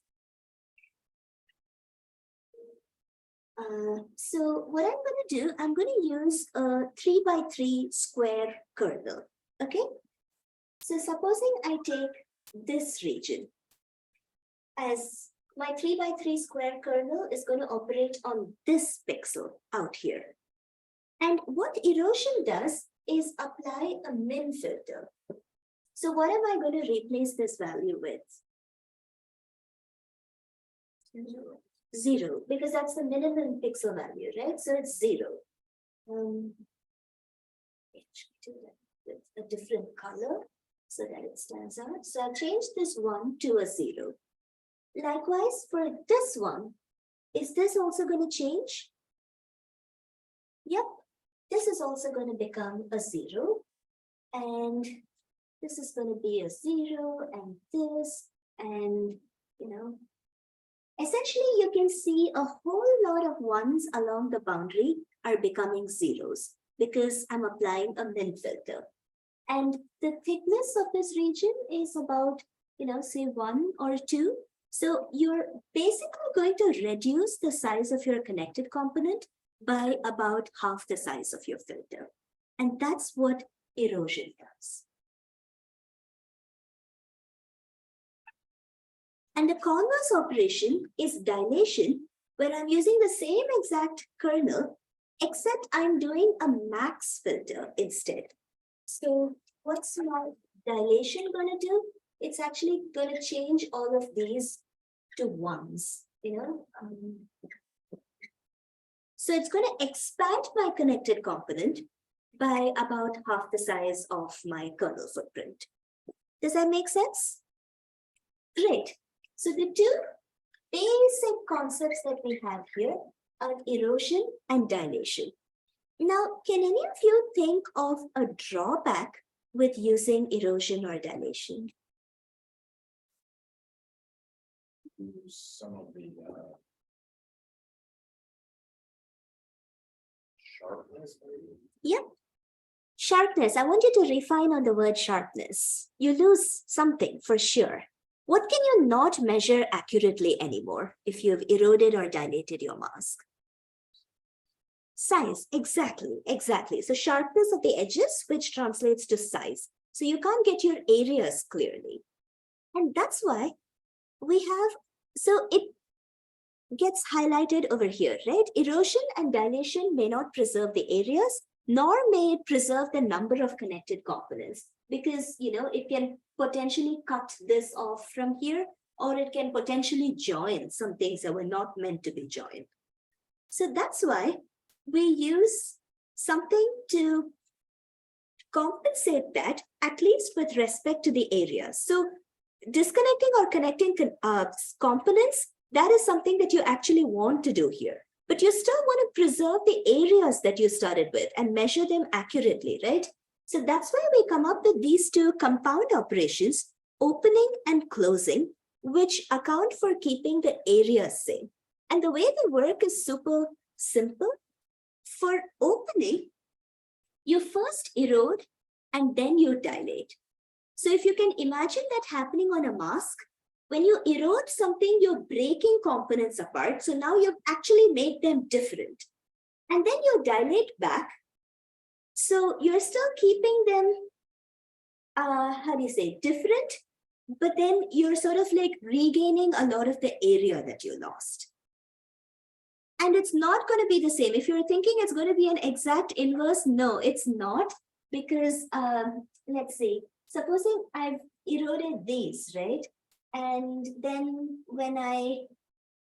so the boundary has basically changed, which means that, your relationship, your ratio between the connected component and the background has changed.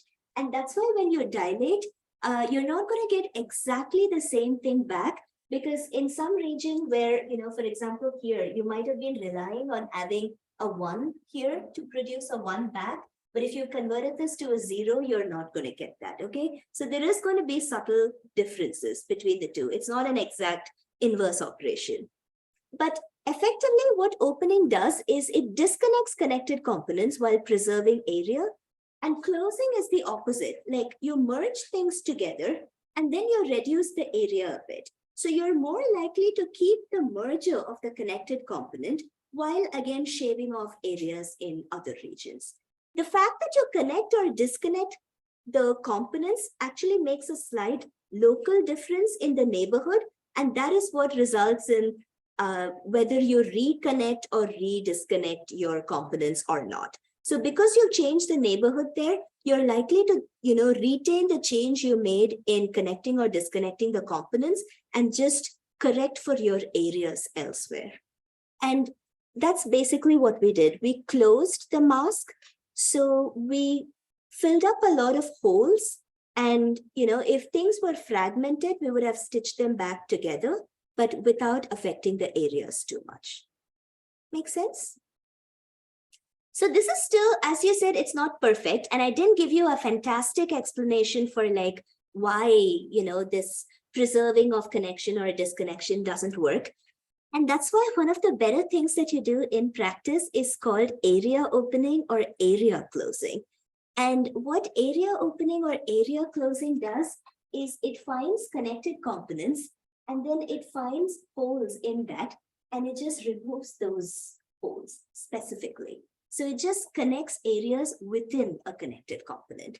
And in practice, this is usually like much cleaner and nicer to do. Area opening removes little bright spots and closing fills small holes. And you do this with a given footprint that's approximately the size of your hole. You can also do edge finding operations with this because again, min and max filters, the difference of these will give you edges. And the last topic is hulls and skeletonization, which I'm going to work through in your workbook with an example. Never saw like open, you start closing, right? Close mask. Yeah. We just did closing right now because we wanted to like clear up this noise. So yeah, here I gave you an example of area closing, which should actually give you a better result than before because it's, you can play around with this area threshold size to fill up the small holes. And that gives you a lot more control than, if you were just going to do like normal closing with the morphology, you would end up connecting things. But here in the area closing, because you're not worrying about connecting unnecessary stuff, you can go for the size of the holes that you have in your image in pixels and close them up. So it's a much cuter solution. The new mask image on the right. What does that represent? So that's the area close mask multiplied by the original image. So it's essentially isolating the nuclei, but retaining their individual pixel values. Exactly. Yep. So area closing is one option, but there's also this other function called remove small holes, which again does pretty much exactly the same thing. The reason I've included it in the notebook is for the sake of completeness. And you asked about we only did closing, right? For example, you might also want to do opening to get rid of these little bitten regions on the edges.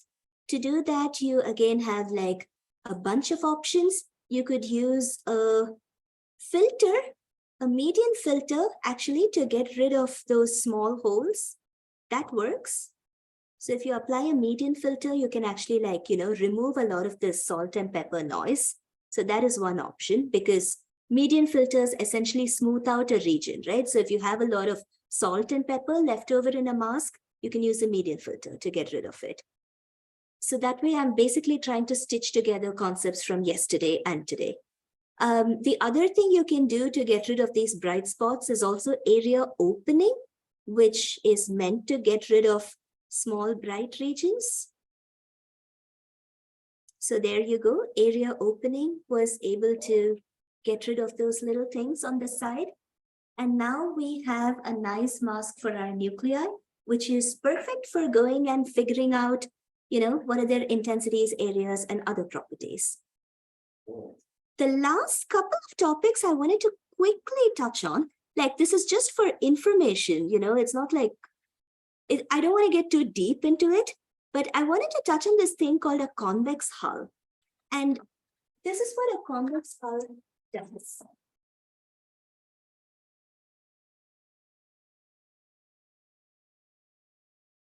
Supposing I have a region that looks something like this, that I've managed to segment out and get it cleanly. Sometimes there are some applications where you want to know what is the bounding region of this. Okay, so convex hull is an operation that essentially gives you this bounding region. Because when you have something that goes inside this sort of a curvature, this is called a concavity, like the object is concave. And what the convex hull does is, supposing you had no concavities in your object, you just want something that, is smooth and goes all around like a polygon. What is the minimum size of that polygon that would accommodate it? You use this in cases where, you want to avoid concavities for whatever reason, depends on your application, but FYI, convex hulls exist. The other thing, a converse operation is called skeletonization. And what skeletonization does is it pulls out, this kind of structure. Like, what are the different directions in which this object is sort of branching off into? And that sometimes I find very useful, again, when tracing vasculature, for example. If you've traced it out with, one of your Neurite filters that we saw yesterday, and then you just want to pull out what the pattern of that vasculature is, you then apply a skeletonization on your filtered image, and you could potentially get something like that. So yeah, here, sometimes I apply convex hulls just to make things look smooth and pretty. Yeah, I forgot to mention, one of the nice things that the convex hull also does is if you get slightly jaggedy edges after your segmentation and your morphology, your convex hull can sometimes smooth that out. But it's a very computationally expensive operation. So if you don't have to do it, don't do it. Like, go for other things. And then the last one, I do want to point out, I was having like slight issues with, I hope this works.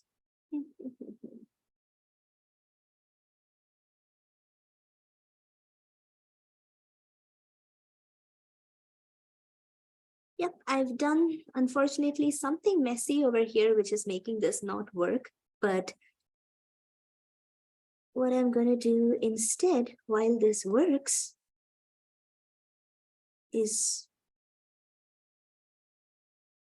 go to morphology and skeletonize. And yep, I wanted to show you this image. This is like the classic example image for what skeletonization does. And it's again a pretty standard algorithm. So if you're ever interested in pulling out something like this, go ahead and do it.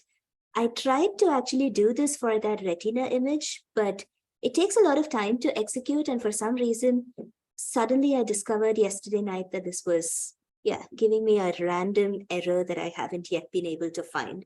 So people who are using the coding version, if you're able to debug that, that would be fantastic. But yeah. Anyways, with this, we've kind of been able to like segment out our nuclei. And the last part is going to be just counting and quantifying these.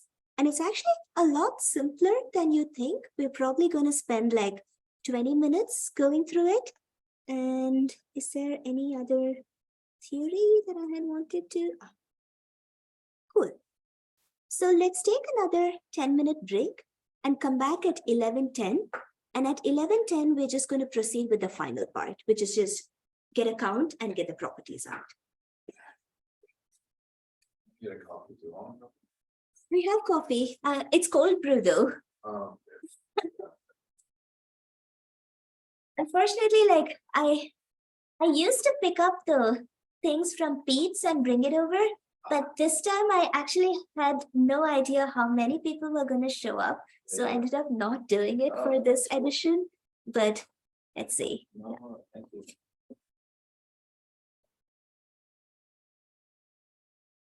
I was just, can you go over this question again? Yeah. So which ones are appropriate here? I know difference of Gaussians, that was like the Hubble that we looked at. Yeah, that is actually appropriate too. Yeah. So that's a good option because you can always subtract for that spatial range, Mhm. absolutely. And then, yeah, the boxcar filter is an option because you can filter it out if the beads are small. The half transform is also a fantastic option. You can do, a range of 20 plus. Right, You because can you set can the right radius. specify the Yes. circle, so it works for Yeah, both. yeah, absolutely. And then the white top hat filter, I saw an example where it was able to do that. So this is, Yeah. it's these, okay. The white top hat filter is also perfect. And here only the beads, yes, you can do it with a half transform if you give a radius that is, say just between 2 to 5. Okay. And the difference of Gaussians also, which is, perfect for this. So your answer is actually the perfect, super complete answer. Okay. I just don't want to like confuse everybody. Yeah, okay. Thanks. I had like got an email that exact one, so I didn't get every detail you said, so I just wanted to make sure I got it. Thank you. Perfect.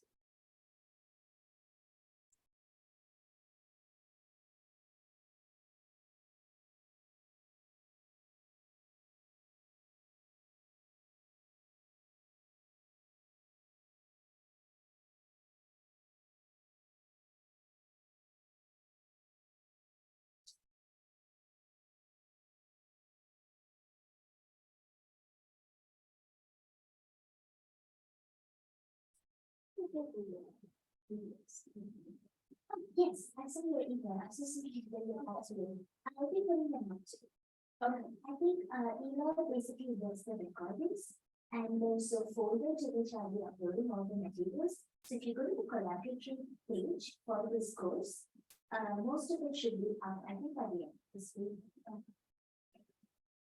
They'll be uploaded as YouTube videos, so it's just the time that it takes to upload it.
I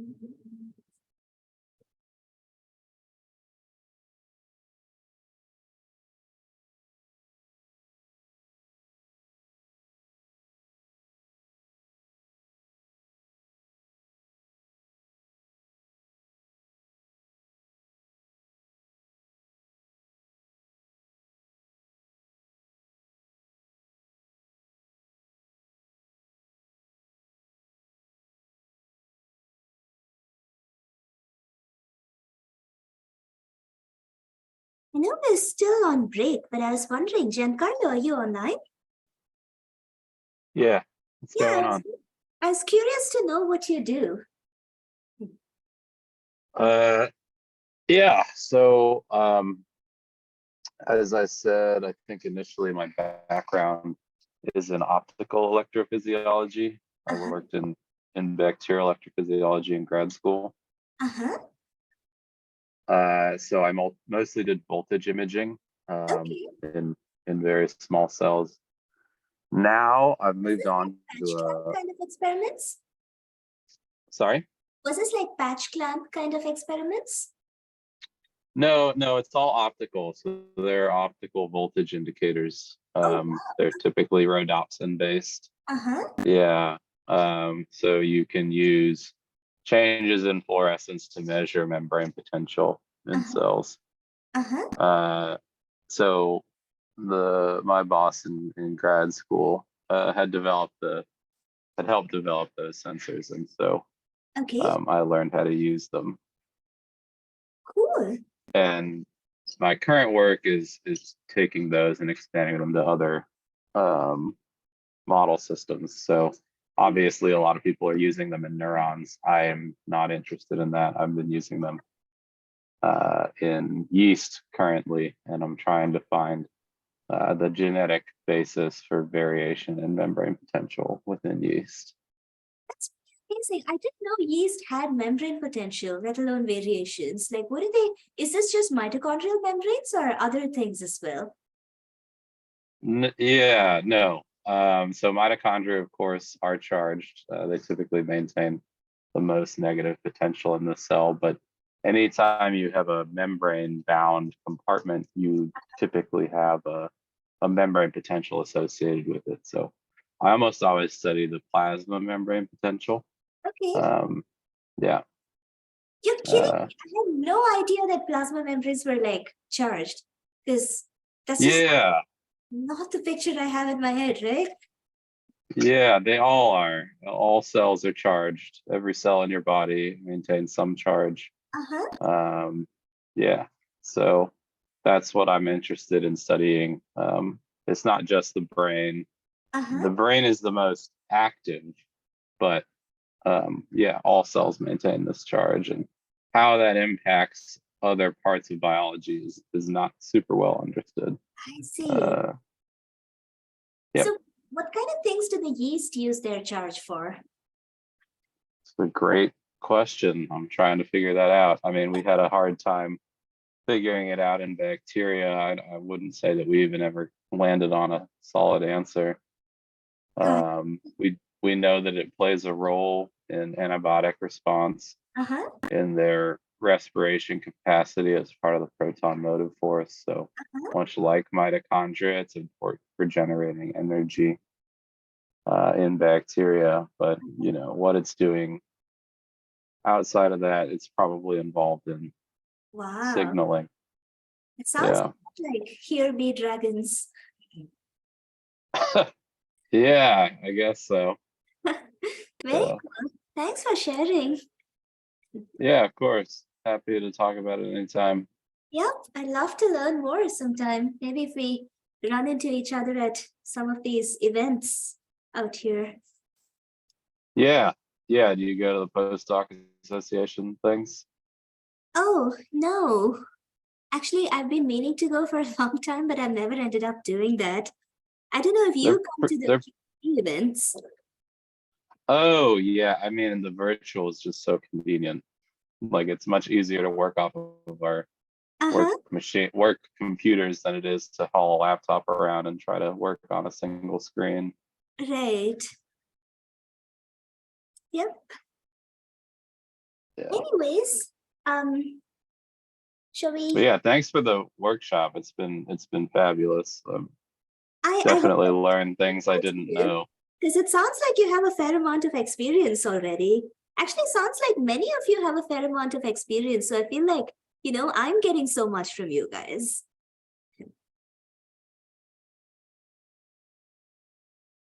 Cool.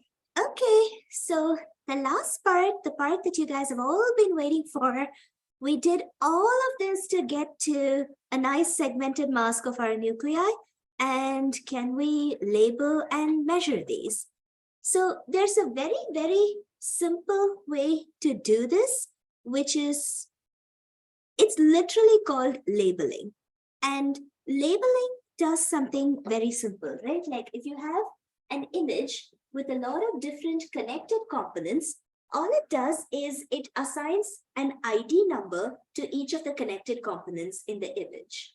So the background, which is the largest connected component and composed entirely of zeros in your mask, is always going to have the label number 0. And so all your connected components are going to be labeled 1, 2, 3, and so on. Okay, so let's execute the first box in our code in section 11, which is just going to use this function measure.label. So measure is the module in scikit-image that does all your, you know, feature extraction and stuff. So we're just going to use the measure.label to create an image with labeled components.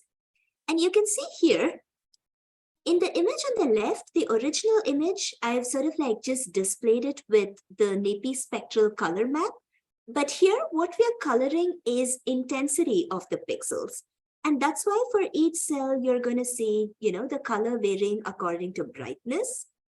In the second image, the image with labeled components, I've set something else to be colored. I've basically asked it to color the image as per the label of that component. And note, this is a binary image. The binary image actually has no information about pixel intensities. What the label command does instead is it takes your mask where everything is just zeros and ones. It keeps the 0 as it is because that's connected component 0. And then there's a region with just ones. That's your first connected component. Your second connected component in your mask has just ones, but the label function converts that to all 2s. Your third connected component becomes all 3s. The fourth becomes all 4s, and so on. So what you're going to end up having is, this is, of course, the background is all 0. Here, every pixel is a 1. Here, instead of every pixel being a 1, it's going to convert that and make all of them 2s. And in the third component, it's going to make all the pixels a 3. And that's how it keeps track of which picture belongs to which connected component.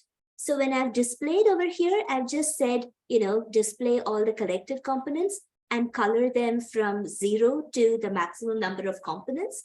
And that's why 0 corresponds to black, 1 corresponds to this purple, 2 corresponds to lighter purple, 3 corresponds to blue, and so on. And that's why you get this nice mask where every single cell is colored with a different color. And I also told you earlier, we have categorical color maps. And I forget which is the categorical color map that we used. Let's go back here.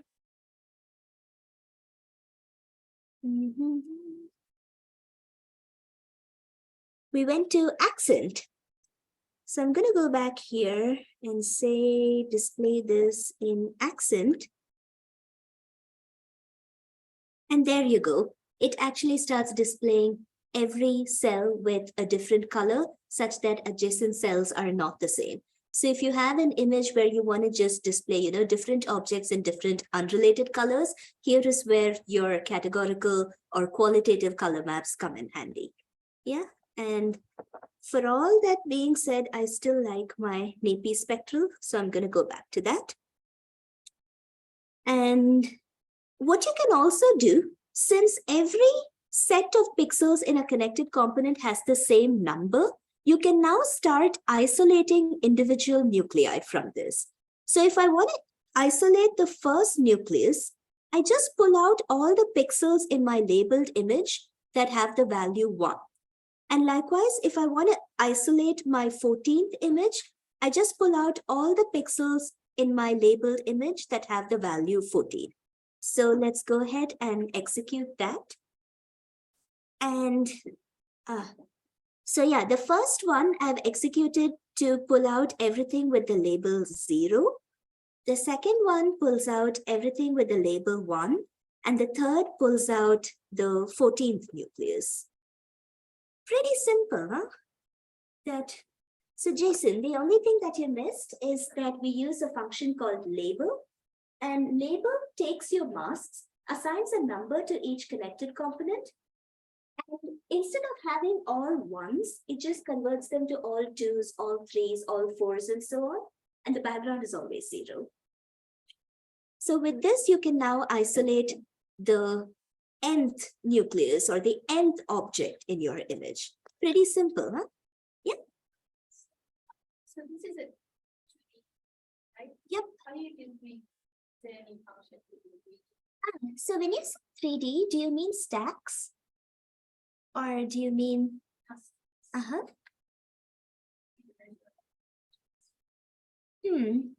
I guess I probably have to know a little bit more about how the 3D object is represented. And the CT image. I see. Okay, so that I would treat it as sort of like an image stack. And in that case, you do have these same operations, you can do them on voxels. Like if you have a software that can manage that and treat the whole thing as a 3D block, every image that we've discussed, all these filters and whatnot, they have 3D analogs. So you can do everything on voxels. And this is not exclusive to that. But yeah, it should be able to handle 3D matrices. How about like, I want to count how many? This one, do you have any like, you have 14 nucleus? What if I want to know how many nucleus? Oh, okay, great. If I want to know how many nuclei there are, I use this very simple function called np.max, which gives me the maximum number of components. And that just spits out, how many nuclei I have. So I can actually do that. Let's say print number of nuclei equal to and np.max of.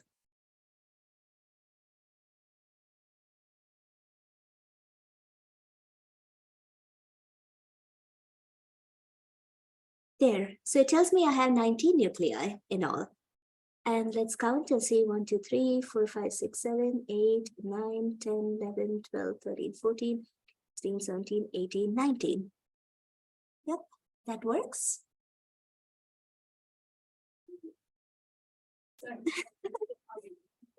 Oh, yes. There. Yep. How does it identify the nuclei and assign label? Is it all through intensities? It's all through, like, disclose the brush. Yeah. Right. So basically, we came up to the point where we built our mask, right? I got the mask, yeah. Yes. So this was our mask.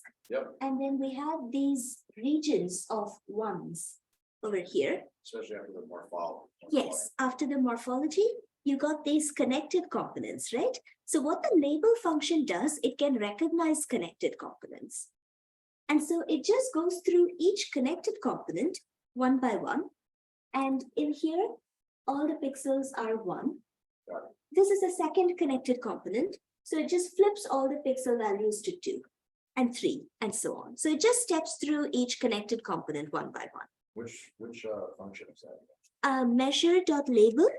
If you go to the first box in section 11, it's in the first line. Yeah. That's pretty cool. So all the recognition of intensities and stuff, you have already done that in the thresholding step. And all this is doing is just counting the connected components that you have. Cool.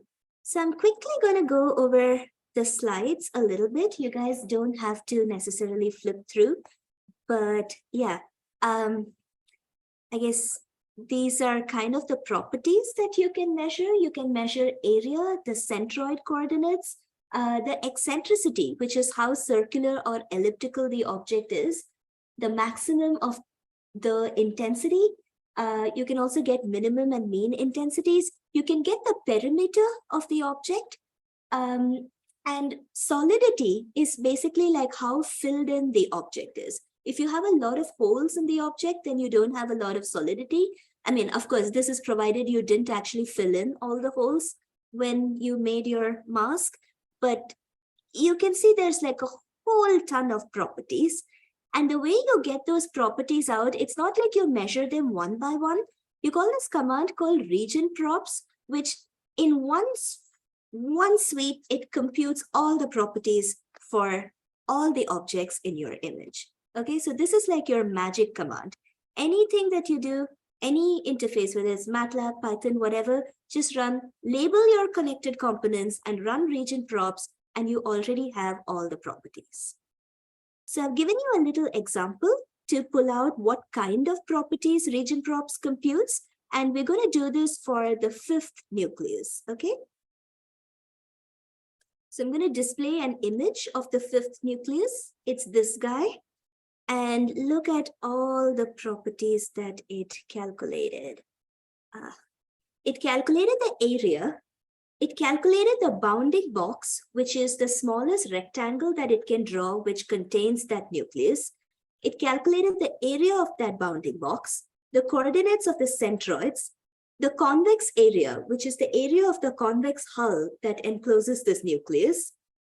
And it got you, the coordinates of each point in the nucleus. It got the eccentricity, which is 0.6, which means this nucleus is fairly elliptical and not very circular. It gave you the equivalent diameter, which is if you had a circle with equal area to that nucleus, then its diameter would be around 39. So sometimes, like when things are crawling around or taking different shapes, but I still want to compare a size metric, equivalent diameter is a pretty convenient number. And then what else? There's a whole lot of things. It gives you the intensity at all the different points. The label, of course, is 5. So you can confirm you're looking at the 5th nucleus. And it gives you the max intensity of the pixels inside, the mean and the min. And this is a one nucleus? Exactly, one nucleus. This nucleus is the one that we've isolated. So if isolate, it won't, can it do it all in one function? Oh yes, it does all of them at once. I just pulled out the 5th one because it's easier to display here. Yeah. And yeah, you get perimeter, you get orientation, and yada yada thingy. I guess, was that easier than what you were expecting? It's pretty simple, right? So now you can also, yeah. So in the prompt values, Mhm. that store all the values. Yes. For all the Yes. You can just like export that. Yep. Okay. Absolutely, you can export that as a spreadsheet. And here I've given you some sample applications. So prop values.area pulls out the area of each nucleus. So in the first subplot, we're just going to color the nuclei by their area. Then in the second, we're going to pull out the x coordinate of the centroid and color the nuclei by that. In the third one, we're going to color them by their mean intensity. And I'm also going to display the original image so that you can see whether that checks out or not. Okay, so you execute that. And there you go, colored by area. Does it make sense? The smallest nuclei are in blue, the biggest ones are in red, and the intermediate ones are kind of in green. Colored by x coordinate, you start with purple on your left and end up with red on your right. That checks out too. Colored by mean fluorescence intensity, there was this crazy bright dividing nucleus that's in red, and all of them have approximately similar intensity, except they're slightly brighter on the bottom. And that kind of gets reflected in the colors on your fluorescence intensity plot, right? Like the ones on the top are a bit bluer and the ones on the bottom are a bit greener and yellower. So any property that you want on demand, now you just ask region props to poop it out for you, and it's all stored in the structure. So the hard work was really getting up to this point. It was filtering the image to clean out the noise, figuring out what other kind of cleanup operations you can do to isolate the objects in the spatial scales that you're interested in, you know, applying difference of Gaussian filters or whatever. Then you find the appropriate threshold for your image and segment your object with that threshold, do some morphology operations to clean up your mask, and then just label your mask, run region props, and it's going to give you all the properties that you're interested in. So that is your super fun image processing pipeline. This is like the core part of an image processing pipeline, where you cleaned an image, you thresholded it, you identified the objects, and you labeled them, and then you quantified their properties in one fell sweep. Any questions?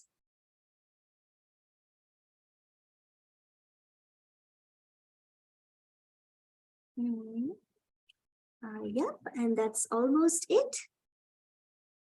Can you review again the difference between a threshold and a mask?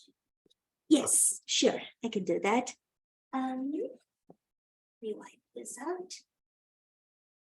I get the threshold, you pick the histogram.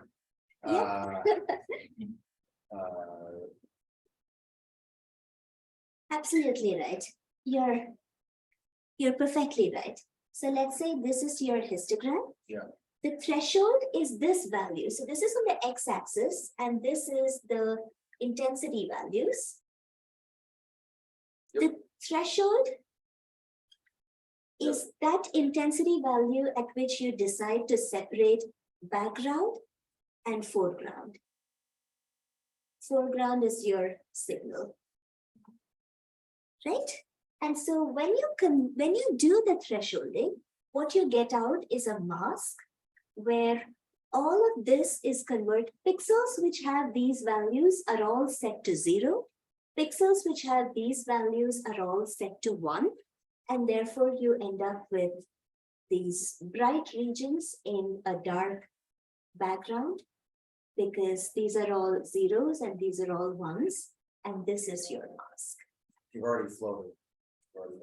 You do a float here, so this typically works on a float, or at least I suggest doing. You don't have to do it on a float. It's not necessary. It's usually nice because some other operations, like, they prefer floats, but no hard and fast rules. When you say float, because we keep adding images, and subtracting images, you don't want to hit the bit rate, the max, like that. The 255. Yeah. So I usually like to do floats because it's like a common baseline for all my images. And I don't have to think about, oh, is this 8-bit? Do I set this number, that number? Everything is scaled between 0 and 1, and I just find that so convenient because I just don't have to think more. I can add and subtract images without thinking about, oh, is this 8-bit? Is that 16-bit? Am I really allowed to add them together? I don't have those concerns. So I just work with floats. So yeah, I would suggest that. Anyone else have any questions on going through the whole pipeline? Did that make sense? I'm also going to add one step here that you filter so that you attenuate this background as much as possible and highlight the foreground as much as possible. And yeah, here you go, pictorial representation of your image processing pipeline. Let's see, is that visible? Yeah, there. Questions, folks? If not, Ari, yeah. I'm sorry, I missed a few parts here and there because my internet connection was kind of funky today. Is there a possibility of this video being available so that I can Yes, watch? yes. Okay. So we are going to do I'm going to put up all the course materials on the folder. And I think Okay. Ela is going to also upload the videos to YouTube. So if you go Okay. to the image processing course page, you should Okay. be able to find everything by the end of this week. Okay, that's great. Thank you very much. So I can catch up. Thank you. Sure, sure. And day 3, let's see, the quiz. Forget the first question. Just quickly to review, the second question, I've segmented a bunch of nuclei in this image, and I want to check if they are mostly circular or elliptical. What property would you look at? Eccentricity, very good. Yep. What if you want to check if they're mostly fluorescent or if they have lots of dark holes in them?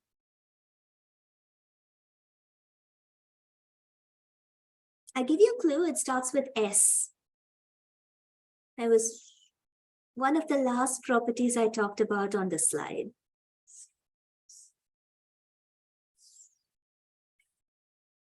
It's on the PowerPoint slide. Sorry? Solidity, exactly. So you look at how solid the objects are. Yep. And then the third question, you guys are on fire. You have small dark holes around 100 square pixels in your process mask that you want to remove.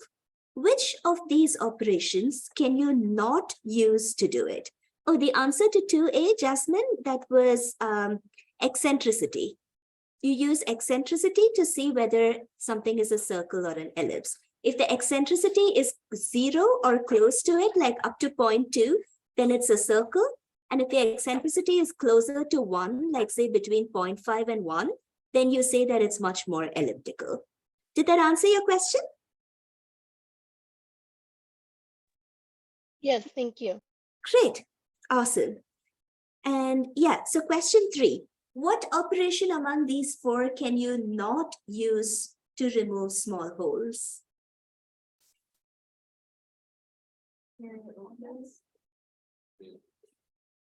So we've actually gone through all of them at this point, except C, right? The answer is, you're right, the answer is B. You cannot do area opening because opening is going to open up the holes. Whereas the other 3, closing is going to close your holes, remove small holes, the name says it all, and convex hull is also going to find the outline. So it's going to treat everything inside that outline as part of that object, and by default, it's going to get rid of the holes.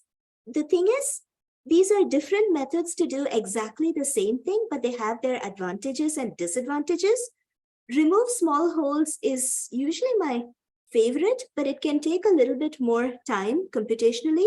Convex hull works, but it takes a lot of time. It's computationally expensive. Area opening is usually the nice, closing, look, when I got misled. Area closing would have been your optimal solution, but I didn't include it among these choices. Closing is also good enough, but you might end up with slight artifacts here and there, in which case you might want to use remove small holes. Area opening is the one that doesn't work because it's going to open up your holes. Okay. Then question 4, I have bright spots of 100 pixel square, which I want to remove, but bright blobs more than 10,000 pixel squares, which I want to keep and measure area accurately. Which operation would be most useful?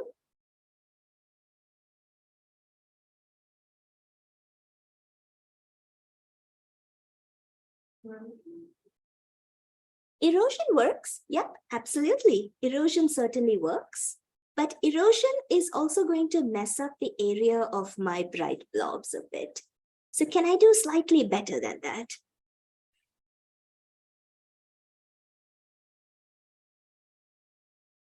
Guys, I want to remove bright spots. What do I do? Remove bright spots. Yeah. Bright spot more than 1,000. Yep, so that's a very good point. So when we do remove bright spots, one of the parameters that you can specify in that is actually a threshold. or the footprint. So you can set the maximum size of the bright spots that you want to remove. So if you set your maximum size to something like 200 or 500, you will remove all your small bright spots and retain your big bright spots. So remove bright spots is probably your best option out here. There are multiple answers. Erosion works, opening works, area opening also works, but potentially your best option to retain areas of the bigger objects is remove bright spots with the appropriate threshold. So all these 4 choices. Threshold. Not for all of them. For erosion and opening, it's actually not the threshold, it's the kernel size that matters. Area opening also, I think you can put a threshold, but remove bright spots is the one that I know for sure you can put a threshold. Okay, and then how do you use region props to get the average intensity of the background in an image? What are the two things you should specify? The command and then identifying the background. Like, you don't have to give me any actual code or anything, but I just want to know, you know, like, what property do you measure and of which object?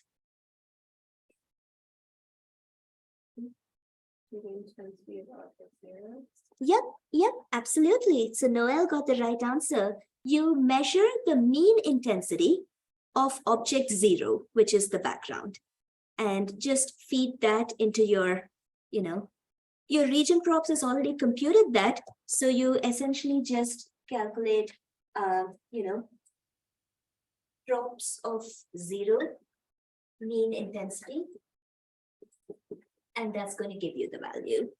Pretty simple. So that concludes the review quiz for today. And because we discussed it in class and you guys were all awesome and you got all the answers, like whoever's taking for credit, you get full points on this. And you don't have to send me anything after this. I'll send you the quiz itself, but you don't have to send me any answers because everybody gets a great score.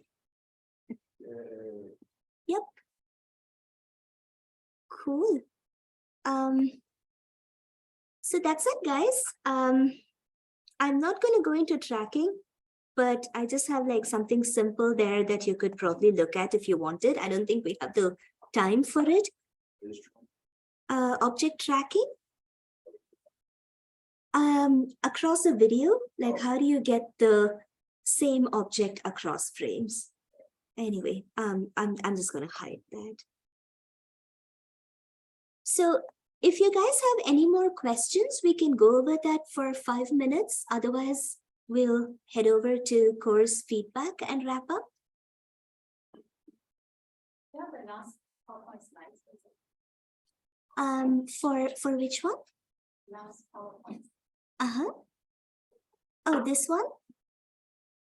It was going to be about tracking objects across frames in a video, which sometimes with a smaller class, I tend to like finish stuff faster. So I was just putting backup material for it, but it's going to take too much time to actually go into. So, you know, I'm going to skip that for now.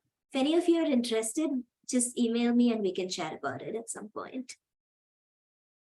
Any other questions? Folks online, you doing okay? I see some thumbs up there. Great. Nice. Awesome. So thank you guys. You've been an absolutely amazing class. And, you know, thanks for being here. Thanks for all your questions. Thanks for participating. It's so much more fun and nice for me to do it when like all of you guys are speaking up so much and being so interactive and, you know, like just your questions, the resources that you found, it was just like fantastic, your applications, your work. And I learned so much from these days too, just talking to you guys. And yeah, I feel like I haven't even asked enough about the kind of research that all of you are doing, especially Takanori, and, you know, haven't asked and Shuju, I haven't asked about your research too. I would love to know if there are any other questions you have in the future. Send me an email. I'd be happy to chat. But to close with, I do want to pull this up. This is a QR code that should take you to a feedback link.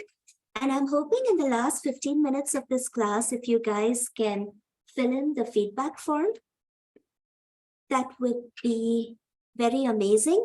So when you put in your feedback, there are like a bunch of things I'd really like to know, like some of you have given me suggestions about content, for example, like topics that you'd like to see emphasized, or, topics that I could skip, for example. And Noel, you had that really good suggestion about ordering the theory versus the workbook thing. So those sorts of stuff are like super helpful to me.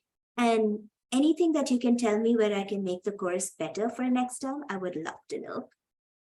Thank you, guys.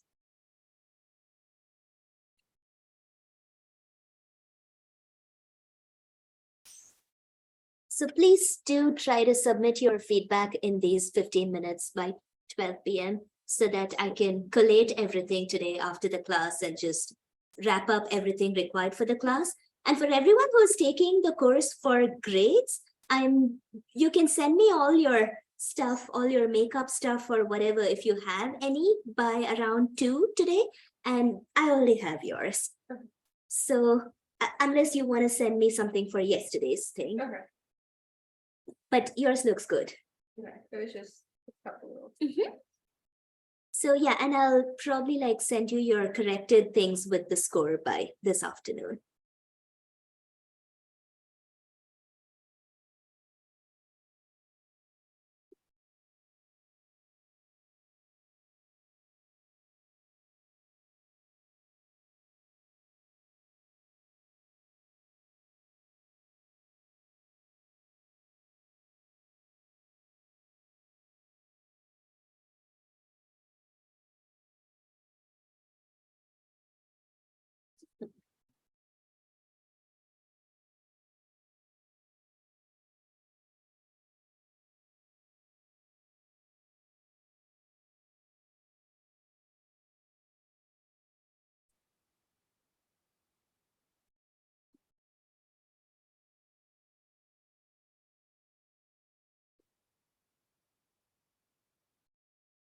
And yeah, help yourself to snacks on the way out. It's all going to be distributed to grad students if you guys don't eat it.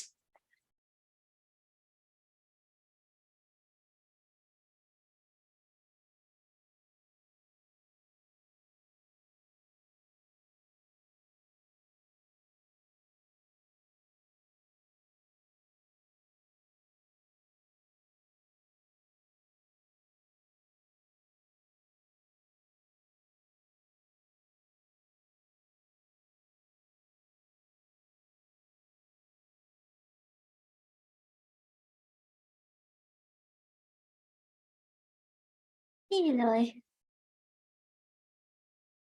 I can stop the recording, right? By the way, Hari, Yeah. for the Uh-huh. example of the retina for the skeletal example. Sorry, just a second. Yep. Give me 1 second working with her. You trying to pause it or stop it? Should I stop the recording now? For what? Oh, for this? For you, yeah. You can pause, don't stop it because it'll make a completely different file.